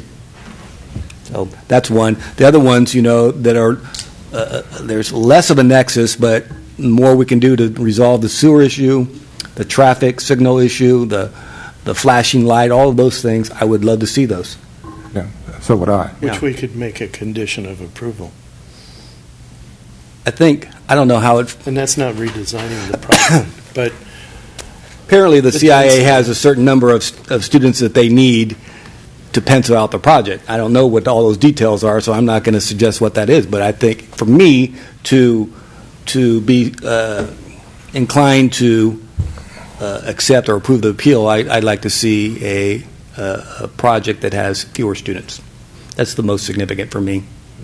The other things I think that we can probably negotiate, like the contributions to Cornella Pump Station, those issues, the smell, those kinds of things, a little bit more parking. I think if you reduce the number of students, you're probably naturally going to create more parking. I guess this is where I differ, which is I absolutely do believe that strong educational institutions can and do restrict effectively cars that students bring. And here, it doesn't seem unreasonable to me, their ratio of 0.31 per room at all. And they're going to have alternative forms of rental cars there. The technology is such that if kids get together and they want to go to San Francisco, they're probably going to take a Lyft or a Uber to some point and the bus to some other place. These problems can be addressed. The issue with respect to the number of students, my belief reading the record is that they did come down a little bit on the number of students in terms of the community discussions, but at some point, the number of students is clearly very important to them if they're going to move forward with respect to the capital improvements at Greystone. That's the problem. I think it's fabulous what they're proposing to do at Greystone, and hugely important that we as a community do everything that we can to get those improvements done and keep the CIA here. But there is a cost, and the cost is additional students at the Pratt Avenue property. And as I say, for myself, but my colleagues disagree, for myself, I feel like the CIA, based upon the record and based upon the professional reports that were submitted, and that especially includes the visual impact assessment and the traffic study, have done what they need to do to get these impacts down to a less than significant level. Same time, I absolutely do believe that the city, working with the CIA, with Behringer, with Los Alcobas, and I don't know how these fair share arrangements work, but we need to look at and get a light working with Caltrans at the Pratt Avenue intersection. Certainly as a stopgap, a walking light would be good, but at the end of the day, the real problem is broader than the CIA. It involves the Cronulla subdivision, involves those folks that live down Pratt Avenue. It involves, if that Pratt Avenue bridge is ever open again, and it may be that it's not going to be, we'll see, that left-hand turn onto Highway 29 out of Pratt Avenue is very, very difficult. And it's and it's probably going to get more difficult with once those new big projects up in Calistoga come on stream, which is going to put more traffic on Highway 29 north of town. But in any event, I think I've said about all I can say with respect to it. At this point, how does the council wish to proceed? I don't see that there are the votes to approve the project at this point, or to support the appeal. Can we ask the CIA if they would want to bifurcate the two properties? Excuse me, Mr. Mayor, if I can interrupt. Yes. I need a majority vote to have the meeting continue past 10 o'clock. So moved. Second. Vice Mayor White? Yes. Mayor Galbraith? Yes. Councilmember Doring? Yes. Ellsworth? Yes. Copperstein? Yes. I'm prepared to reopen the public hearing if that's the council's. No, I am, close to ready to vote. And if we're going to get to that point, I would say to make a record, as long as we're pointing at things that are in the record, I agree with the review of our standards that was set out in public comment number 15. This was submitted by Donna Hines. I think she did an excellent job of looking at this project in light of the design review standards and the use permit standards. I don't accept the standards. I'm actually kind of surprised that we have a 30-page resolution to grant this appeal in our packets. I think we should have no resolutions. We have 30 pages to grant this. We have 3 pages to deny it. I think it's a poor practice to do that. I think we should draft the resolutions after we have our discussion, particularly on something as controversial as this. With respect to the Vice Mayor's request, I must say I do think it's extremely clear in the record that the CIA has taken the position that these projects, or the Greystone project and the Pratt Avenue project, are inextricably linked, and they're not going to go forward with one without the other. That was their very clear presentation to the Planning Commission and in their documents. I'd like to give him a chance. All right, let me open the public hearing for just... Wait a minute. For that limited, no, I think the chair has the authority to open the public hearing. Let me open the public hearing at the vice mayor's request, just for that specific question, if someone from the CIA would respond to it.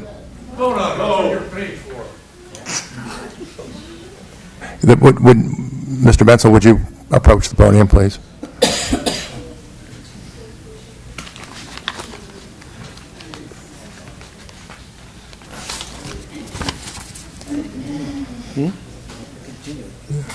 We can. What they want. Just.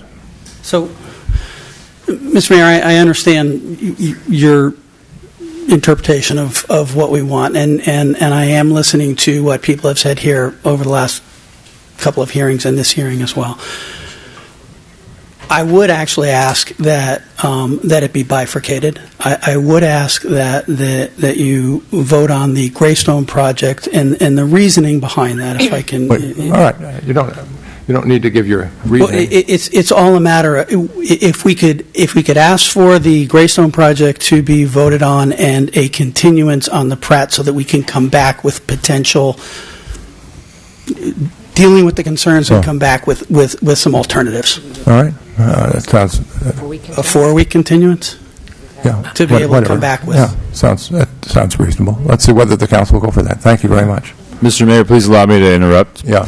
So the CEQA analysis for the Greystone project relied on many elements of the Pratt Avenue project to move forward. So we cannot act on Greystone alone based on without knowing that the elements of Pratt that are incorporated would be added, because they mitigate the impacts of having the students visiting the site. Good point. We cannot bifurcate. Well, we can do that informally. We obviously have given a big hint that the Greystone campus, with exceptions, I know that, I guess I'm speaking for myself, I'm okay with the Greystone, and I think that the CIA, if they hear that, I'd be willing to grant them a continuance to work on Pratt Avenue. There may be other alternatives that could mitigate those impacts. That's correct. I don't think it's a matter of a continuance in front of us. I think it's a matter of sending it back to the Planning Commission and doing all the development there with all of the analysis that they will have the benefit of. I think it's highly improper for us to continue it, to try to negotiate it here at this level. And I don't think the Planning Commission thought that either when they agreed to deny, without prejudice. I think I would like to see a continuance, so we give the applicant or the appellant time to digest the things that have come up here tonight, and also myself. So. But on what basis are you going to be able to judge that? You're not going to have a CEQA analysis of whatever they come in here and say is different? I mean, Well, we can simply not rule on the appeal at this point, and give them, whether you call it a continuance or something, give them an opportunity to do what they think is the right thing to do. If it turns out that they feel and it's appropriate and process-wise that they need to go to the Planning Commission, then that's where they should start. But I'd like to have them have some time rather than just denying the appeal outright. Unless you deny the appeal outright with prejudice to come back, I mean, that's the only other option. I'm trying to work it, if there are other options, where they can go back to the Planning Commission and work on Pratt Avenue. I'm happy to do that. If we deny the appeal, that's where they go. They go Well, I back. just want to be careful about how this works. So as of right now, their application fees have been expended. They paid their application fees covers the time to get to the point where we're at today. Mm-hmm. So obviously there would be some additional fees that would be required in order to cover the staff time to analyze whatever changes that they would be proposing, whether that's through a new application or whether that's through some other mechanism, is going to be based on the outcome of this decision tonight. May I address that point? So if you were to deny it without prejudice, that would be a mechanism to allow them to resubmit a similar project within a year.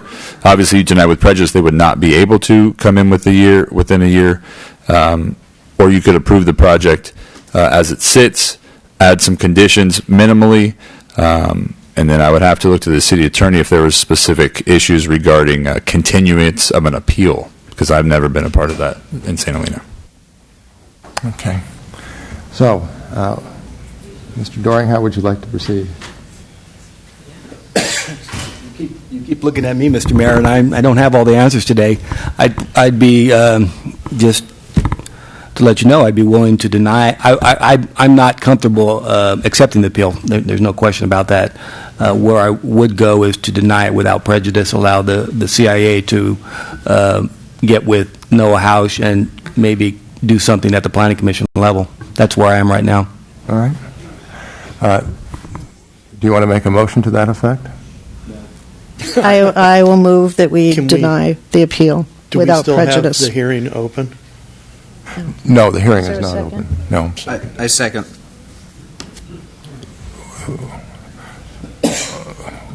Where are we here at the moment? We've got a motion and a second Okay. to deny the appeal The motion and second to deny the appeal. Without prejudice? without prejudice. Your counsel, this woman wants to speak for a second. That's all right. Go ahead, please. Councilmember Koberstein. We can have discussion if, I think the Yes, the CIA wants to be heard. All right, go ahead, please. Point of order, we have a motion I've on got the floor. Can I finish It's been the vote? seconded. We can have discussion after a second. There's nothing wrong with having discussion right now. We typically have discussion even Right. after a second. You can let me have open the discussion public. after a second. Okay. You can, right? Yes. Yeah, okay, let me open. Respectfully, Yes. the CIA, our preference, our very strong preference, would be that if we would respectfully request for a continuance of this hearing for 4 weeks. And that is, I believe there is nothing that would preclude that. Thank you. I would defer to your city attorney in that regard. I believe that many of the issues that have been addressed here today about the CEQA analysis could be addressed. But I think what we want to do, we absolutely do not want to go back to square one. We are prepared to pay any fees, so whatever fees are necessary in order to continue our work with the planning department, the CIA will do that. But what I am hearing here today are some modest changes and conditions of approval may make the difference for those who are inclined to be supportive of the CIA. And so in light of that, we would respectfully and very urgently request that you continue this hearing and do not send us back to the Planning Commission. We do not think that would be a fruitful exercise, and it would take a very long time. And I think we're very close to a project that could be supported, and so I would please urge, I would really throw myself on your mercy and request a continuance of this hearing for another 4 weeks while we could try to hammer out conditions of approval and address some of the issues we heard today. And, if you live to, I think that sending us, if you were to deny this today, even without prejudice, it would send us back to square one. And that would take a lot of time, and it would be a long time before we were back here before you again. So we would very much appreciate the opportunity to be back in 4 weeks. That, we would very much appreciate that. All right. So we have a motion and a, We have another speaker. yeah, go ahead, please. Mayor, I don't want to open up the public comment too much, but as the CIA identified in their presentation, they've been going on for this for a long time. They've known the issues. They've heard the public. They've heard the Planning Commission. If they wanted to change the project, they would have already. 4 weeks? Come on. They're buying time here. What you need to listen to is what the impacts are of this project in particular in front of you today. That is what the de novo tells you to do. So you need to act based upon that. Thank you. Thank you. All right. All right. Go ahead. Any further council discussion? Okay. What's the motion again? You close public comment? Yes. Okay. The motion is to deny the appeal without prejudice. Councilmember Koberstein. Yes. Ellsworth. Yes. Doring. Yes. White. No. Galbraith. No. All right. Thank you very much, everybody. We have more items, don't we? Can we take a 5-minute break? Sure. We're going to have a vote at 10:30 to continue. We're going to take a 5-minute break. Okay, we need to really keep on schedule because we definitely need to get to the next few items. Yeah.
Okay.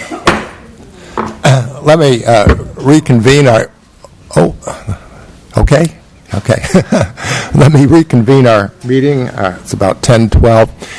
My suggestion would be that we continue the last item on our agenda, which is item 9.3. Is that agreeable to the council? It's agreeable to Ms. Stevenson. 9, which one? The Artone? Is Yes. that agreeable? Yes. Have you been sitting here all night? Not quite. My presentation will be brief. Well, but... So if the council's agreeable, we'll continue 9.3. I think the council's agreeable, so we will continue 9.3 and take it up at a later time, and hopefully well before 10:15 or 10:30. So that leaves us with the next two items, 9.1, and the lead on that is the city manager. Actually, a city clerk. Oh, city clerk. Oh, all right. Sorry about that. So at the March 28th City Council meeting, Council wished to have an overview of different cities' processes regarding the appointment to boards, commissions, and committees. So I'd like to start with a bit of history. The City Council adopted protocols for the appointment of persons to boards, commissions, and committees on July 8, 2014, and in the protocols, the following was noted. As required by state law, the mayor shall nominate committee members from the pool of applicants, and they will be appointed only after a majority of vote approval by the city council. Applicants may choose to attend the city council meeting and make a statement in support of their application before the council votes on the appointment. The City Council also has adopted rules of procedure for the conduct of council meetings and reestablishing such rules on May 14, 2013, and notes the same process under Section 23. The California Government Code Section 40605 states that pursuant to California Government Code Section 40605, the mayor and approval of the city council shall make all appointments to the city commissions, committees, and boards. If an appointee resigns or is otherwise removed from office prior to the expiration of term, the mayor shall again have the right to make the appointment. The mayor shall not appoint, and the city council shall not consider the appointment of any person to any city board, committee, or commission unless such person has first submitted an application for the position and/or has timely complied with all procedural requirements established for placing oneself into consideration for the position. So I reached out to my colleagues throughout California and asked about their processes, and I actually received 29 responses, and the majority of the responses that I received were identical to our process of the elected or appointed mayor making the nomination, and the appointment is duly appointed only after the majority vote by the city council. Another response I received is council votes by ballot, and the city clerk tallies the votes during the meeting, and then also relays the votes and also who cast the vote. Another option, two-member mayor, council member nominating committee interviews and recommends the appointment to the city council. And another is the city council liaison, and the commission committee chair reviews all applications and also interviews the applicants. The interview panel makes a recommendation to the city council and then is appointed by the majority of the city council. Another option that I saw was at a regular meeting or special meeting, interviews of all applicants take place, and subsequently a discussion and appointment is made. I can answer any questions that you may have, or I might refer you to the city attorney. Well, it seems like our process is in accordance with the majority. I have some questions as to whether other processes, in fact, comply with state law. I suspect they may not, but I'm hopeful that we'll stick with our process. Some of those processes may be processes that charter cities have approved, and that section of the government code does not apply to charter cities. Okay. One of the questions that has come up in prior discussions is whether it would be appropriate for, and I don't doubt this system is appropriate, but it's more of how we do it. When we're at the council, whether it would be prudent to have the mayor announce all of the proposed appointments at one time, because the way we have it now is there's an announcement and then a vote, and an announcement and then a vote. And so that was the troubling, at least for me, process. And I don't think there's any protocol or regulation in anything at the city level that governs that. And I was kind of wondering how other cities do that part of it. There are a lot of issues related to that, and I know that the mayor wants to do it his way, and other council members would like to see it done a different way. And so that's kind of where I thought that was the central question that I had in my mind, and I don't have an answer to that. Well, my other comment that I think I made was that it may be that the order in which I nominate is affected by whether the council does or does not approve someone that has been previously nominated. I mean, that's so that it's not like I come in necessarily where we have a series of appointments with a fixed view as to who is going to be appointed through the entire slate, where we have a slate. You see what I'm trying to say? Yeah, and and I'm trying to achieve balance. Right. That's the problem. The value that I'm trying to achieve is diversity on the committee, and having a sense of who's going to be on this committee, or how you put together your 4 or 5 or whatever it is, and we don't know that. And so what happens at the end, if you do it one by one, you're precluded from really taking that into consideration because you don't know who the next person is going to be. At the end, you go, oh, well, we didn't have a woman, we didn't have a business person, we didn't have someone involved with government, whatever it is, you're limited that way. So if you do it, make the announcement, and then vote one by one, it seems to be a little bit more transparent for your fellow colleagues so that we can kind of gauge what the overall makeup of the committee would be. Yeah, I think some discussion before you nominate would be helpful, might be informative to you about what we think. I mean, it's not an appointment, it's a nomination and a vote. And personally, I hate to be in the position where I'm voting against people because I have no idea who is coming up next. I think it's a disservice to the people who've taken the time to apply.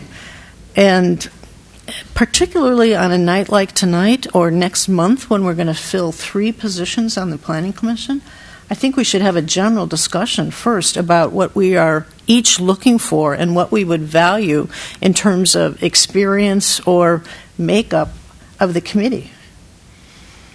Well, that type of discussion to me is always appropriate. I've got no issue with that in terms of having council discussion generally about what members of the council are looking for, but then it seems incumbent upon me to take that information into account as I then undertake to make the nominations.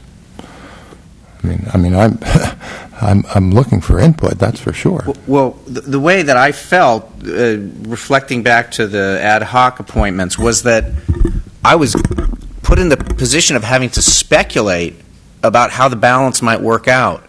And to me, it was not just not fair to me. That's not the issue. It's people elected us. People elected me. And the information, for me, being fully informed helps me make a balanced decision for where I come down. And then you and Mary and Peter and Paul all have your different places where you come down, and hopefully from the 5 of us as elected by the community, it finds the balance. But when we don't have the information, it's just I'm guessing that the balance is going to come out right. And I'm saying, okay, yeah, I think that person's a good person and would be a good addition to the board, but I don't know who's coming next, so I don't know if I'm going to get if a balance is coming. So by knowing the slate, I can agree or disagree with it, but at least I know why I'm agreeing or disagreeing. Good point. No. I think while I've been on council, the mayor has done it each way that you just mentioned. I mean, when we were appointed to the Planning Commission, it was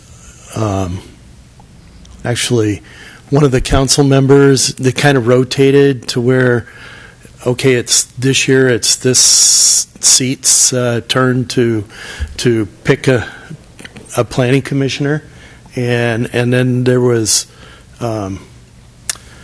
Then we had an interview with two of the council members, and then that suggestion came before the whole council.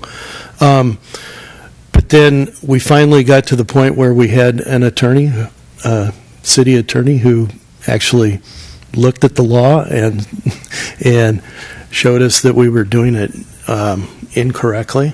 And my opinion is that the mayor's position is only a 2-year position, and I think that's what the intention of the 2-year position is because the mayor has the authority to be able to make these appointments that we all have to concur with, or a majority of the council.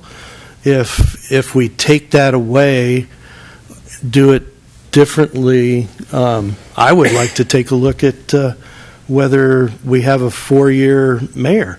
I mean, because you kind of have taken that special, what makes a 2-year mayor special, and the reason that you only have a mayor for 2 years and then you have another election is because of that little bit of power that a mayor has. So I think The court. Yeah, just a minute, please. The flip side of that is making appointments for 4 years for some things, and so really, I'm not questioning Alan's right to put names in nomination. I'm just saying, for the benefit of the people who have asked to serve on these committees, and for us when we prepared to vote, we know what he's going to recommend to us, and then we can vote accordingly. But you're assuming that I know the full slate of people that I'm going to nominate when you've got more than one, and that's not necessarily true. Well, you could tell us who you're. We have 10 people tonight who want to be on a 5-member committee. I'm guessing you have 5. And 4 of them listed you as a reference. So, I mean, I'm kind of guessing that I know what's coming. But I think it would be worthwhile to just talk so you know where we are. I'm actually going to propose that there be 2 alternates as well, with the alternates only sitting if one of the 5 can't sit, because I can see that this committee is going to meet for 1 day, and it's going to be in June, and it may be difficult to get everybody, just 5 people there, so it may be a couple of alternates would be appropriate from the list. So it would be 7 out of 10. Well, why would you want to force no votes on somebody? I don't want to force no votes. Well, that's what you're doing, though, by holding back. That's what you're doing. You're forcing no votes, so we have to do the political calculation in terms of the balance. We're not going to know who's next, so I might have someone where I'm going, I can go either way with this one, but nope, it doesn't meet my balance. So I don't know, without knowing where you're going, you put that strain on the council. I don't think you intend to, but that's the result, that we're not really getting the transparency and the diversity. That's what we're trying to do. I don't know why you wouldn't just say, these are the 4 or 5 people I'm thinking about, what do you think? And then nominate them one at a time, and let's go through the process. I don't know. I might actually agree with your 4 or 5. Then it would be a lot quicker. That's the point I'm trying to make, Excuse too. me I if might I can agree, interrupt. too. Excuse me if I can interrupt. I need a unanimous vote to move to continue So past moved. 10:30. So moved. Second. Councilmember Doring? Yes. Ellsworth? Yes. Coverstein? Yes. White? Yes. Mayor Galbraith? Yes. Well,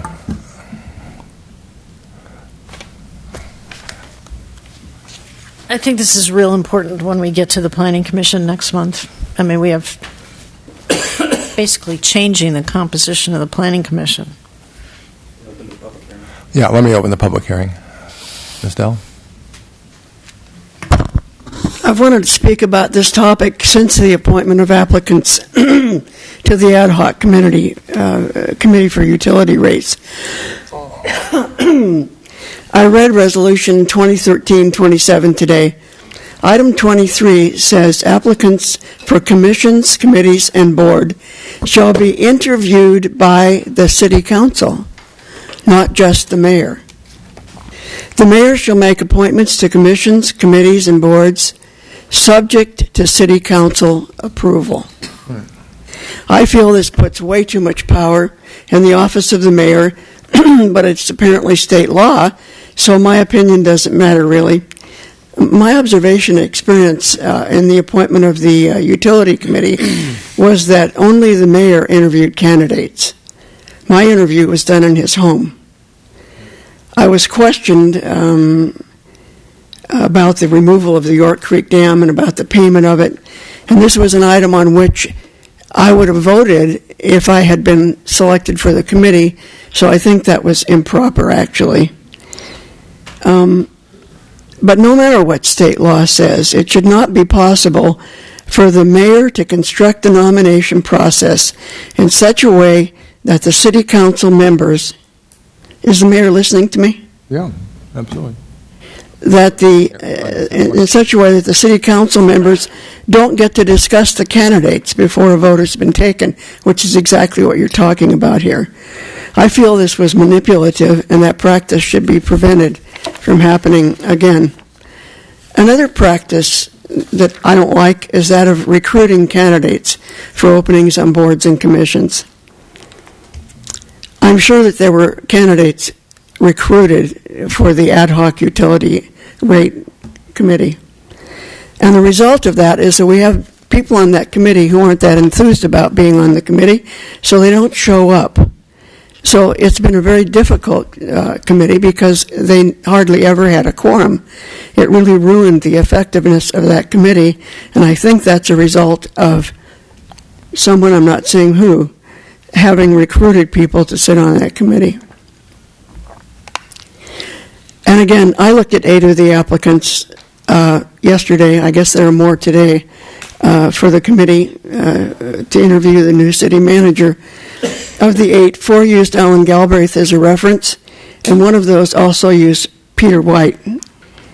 This seems inherently wrong. It just doesn't seem ethical to me. Finally, I understand the need to follow the law, but I urge you to do it in a democratic way. Thank you. Thank you. Thank you. All right, any other public comment? All right, let me close public comment.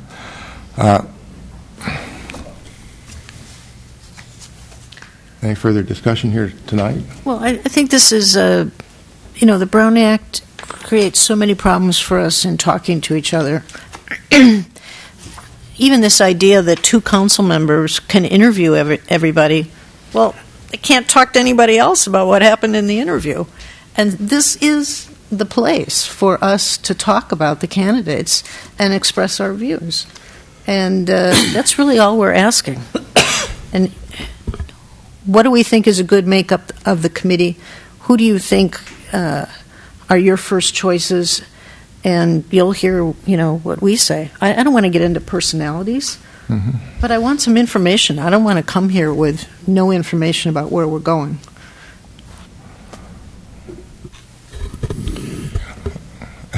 So it did work well. I mean, we had not a regular meeting, but we called a special meeting, not a closed session, but a special meeting to where council was all there, and we interviewed planning commissioners, planning commission applicants. And, I mean, that seemed to work, because then at the end of it, then we had a discussion. Actually, I think Jesse was the only one that showed up for those. So, but that did work. Was that a one meeting process or 2 meeting process? 1 meeting process. Oh, okay. So at the end of all the interviews, then we just had a discussion. Yeah, and then the mayor made appointments. I mean, I've got no issue with calling a special session with respect to the Planning Commission. at the end of the month, and at the end of June, if that helps. Actually, just brings me back to one other topic related to the appointment process, and that is the extension of deadlines, filing deadlines. I think it's discouraging to people who have applied when we've had more people apply than we actually have openings for, and the deadline keeps getting extended and extended. Sends a message to people that we're not really interested maybe in putting you on these commissions, and it's not a surprise to me that we hardly have anybody who's applied for the Planning Commission. I think it discourages participation by people who are willing to come to meetings and spend the time, particularly the Planning Commission, which is 4 years, twice a month. And I would hope that if we have 3 applicants for the Planning Commission by June 2nd, I hope we don't extend the deadline. And I don't even know how that actually happens. It certainly never comes to the council for discussion. It's extended when I don't receive enough applicants. Well, I don't want to talk too much about my own personal experience, but I've been in a situation where there were 2 openings and 2 of us applied, and then there was an extension of the deadline. Oh. And it happened in January. Well, is there anything more we can say on 9.1 this evening? Well, the only other thing is I think that one of the speakers is correct that on page 2105 of our staff report, there is that section that in our protocols that says that the council is supposed to interview all, and we're not following that process. I don't know if we want to change that or say, yeah, that's what we should be doing. Obviously, a lot of folks don't come. They don't assume there's going to be an interview, so I wouldn't say a lot. Sometimes applicants will not show up to be interviewed, and so I'm not really overly concerned about that, but I think we should have, if we're going to have a policy, we should follow it. I tend to agree with that, too. As I said, with respect to the Planning Commission appointments, I'm certainly willing to call a special meeting and have the applicants come and have a discussion and then make the nominations at that point. And I would urge that we move to 9.2, and this is just Can I just ask for a point of clarification? So am I hearing you correctly then, it's a consensus that we want to have a special meeting for the planning commissioners? Yes. Okay. Yeah, I think particularly since we're down 1 person already, we have 4 working planning commissioners going into June. Help me out and get me some applicants. Okay. Well, yeah. All right. Let's go to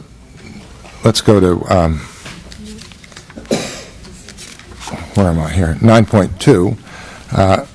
I think we have 10 applicants. The city clerk has this item too, Mr. Mayor. Okay, very good.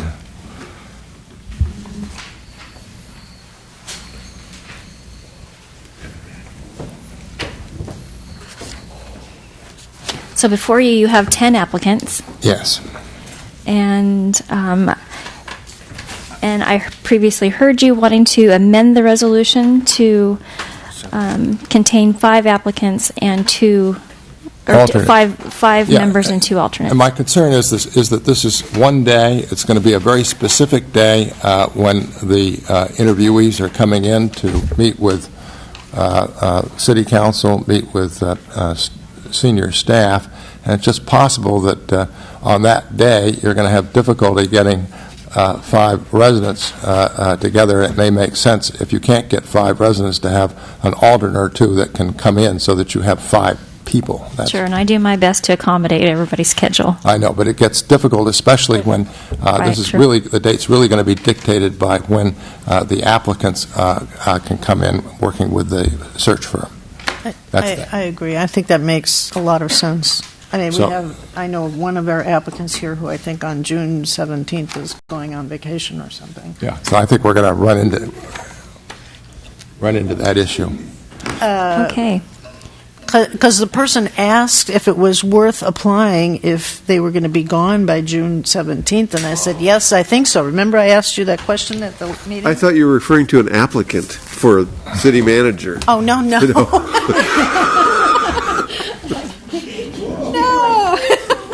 Okay, we have a little over 20 minutes. All right. I'm only counting 9 in my... I've got Gene Armstead, Bobby Burnett, Norm Mitroff, Doug Barr, Donna Hines, Kim Finney, Paul Cass, Henry Grundling, Oliver Caldwell, and Aaron Levinsky. I know I have murdered that name, but maybe close. So, is there any initial council discussion? Let me... some of the applicants are here. Maybe they wish to speak to their applications briefly. And then what I propose to do is to let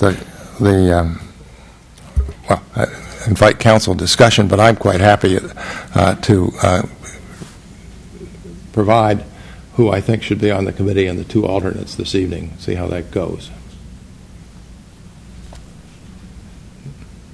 That'd be wonderful. All right. So tell us your vision too. All right. We've got a very good group of applicants. Does anybody wish to speak at public hearing with respect to their application? Seeing nobody does. All right. So let me, I'm again looking for balance here, and I know all these applicants but one, and that is I don't really know Ms. Płaszczynski. She has appeared here in the past and spoken. A member of the city council approached me about her, and I'm prepared to nominate her. I'm prepared to nominate Oliver Caldwell. I'm prepared to nominate Paul Cass, prepared to nominate Kim Finney, and prepared to nominate Norm Mitroff. I think that's 5. And then for alternates, I would choose Donna Hines and Doug Barr. Could you give me the 5 again? It was Aaron, Oliver, Kim Finney, Norm, and... Yeah, let me, it would be Norm Mitroff, Kim Finney, Paul Cass, Oliver Caldwell, and Aaron Przybylski. I'm never going to get that right. And then for alternates, Doug Barr and Donna Hines. And I think there's a likelihood that one or possibly both the alternates are actually going to serve, because when we get to mid-June, late June, people are out of town a lot of times.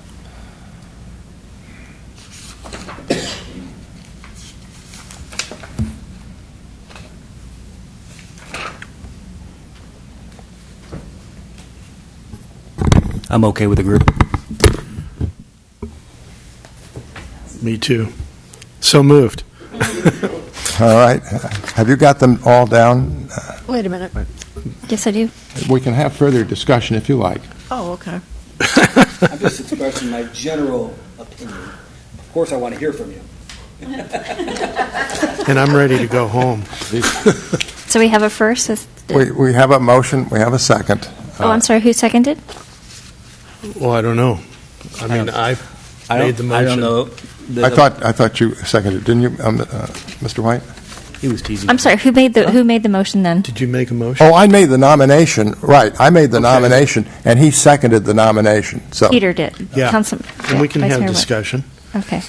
So I'm just confused. I thought we were going to hear the group and then vote on them separately, but you're proposing we vote on them as a... Well, if you want to talk about them separately.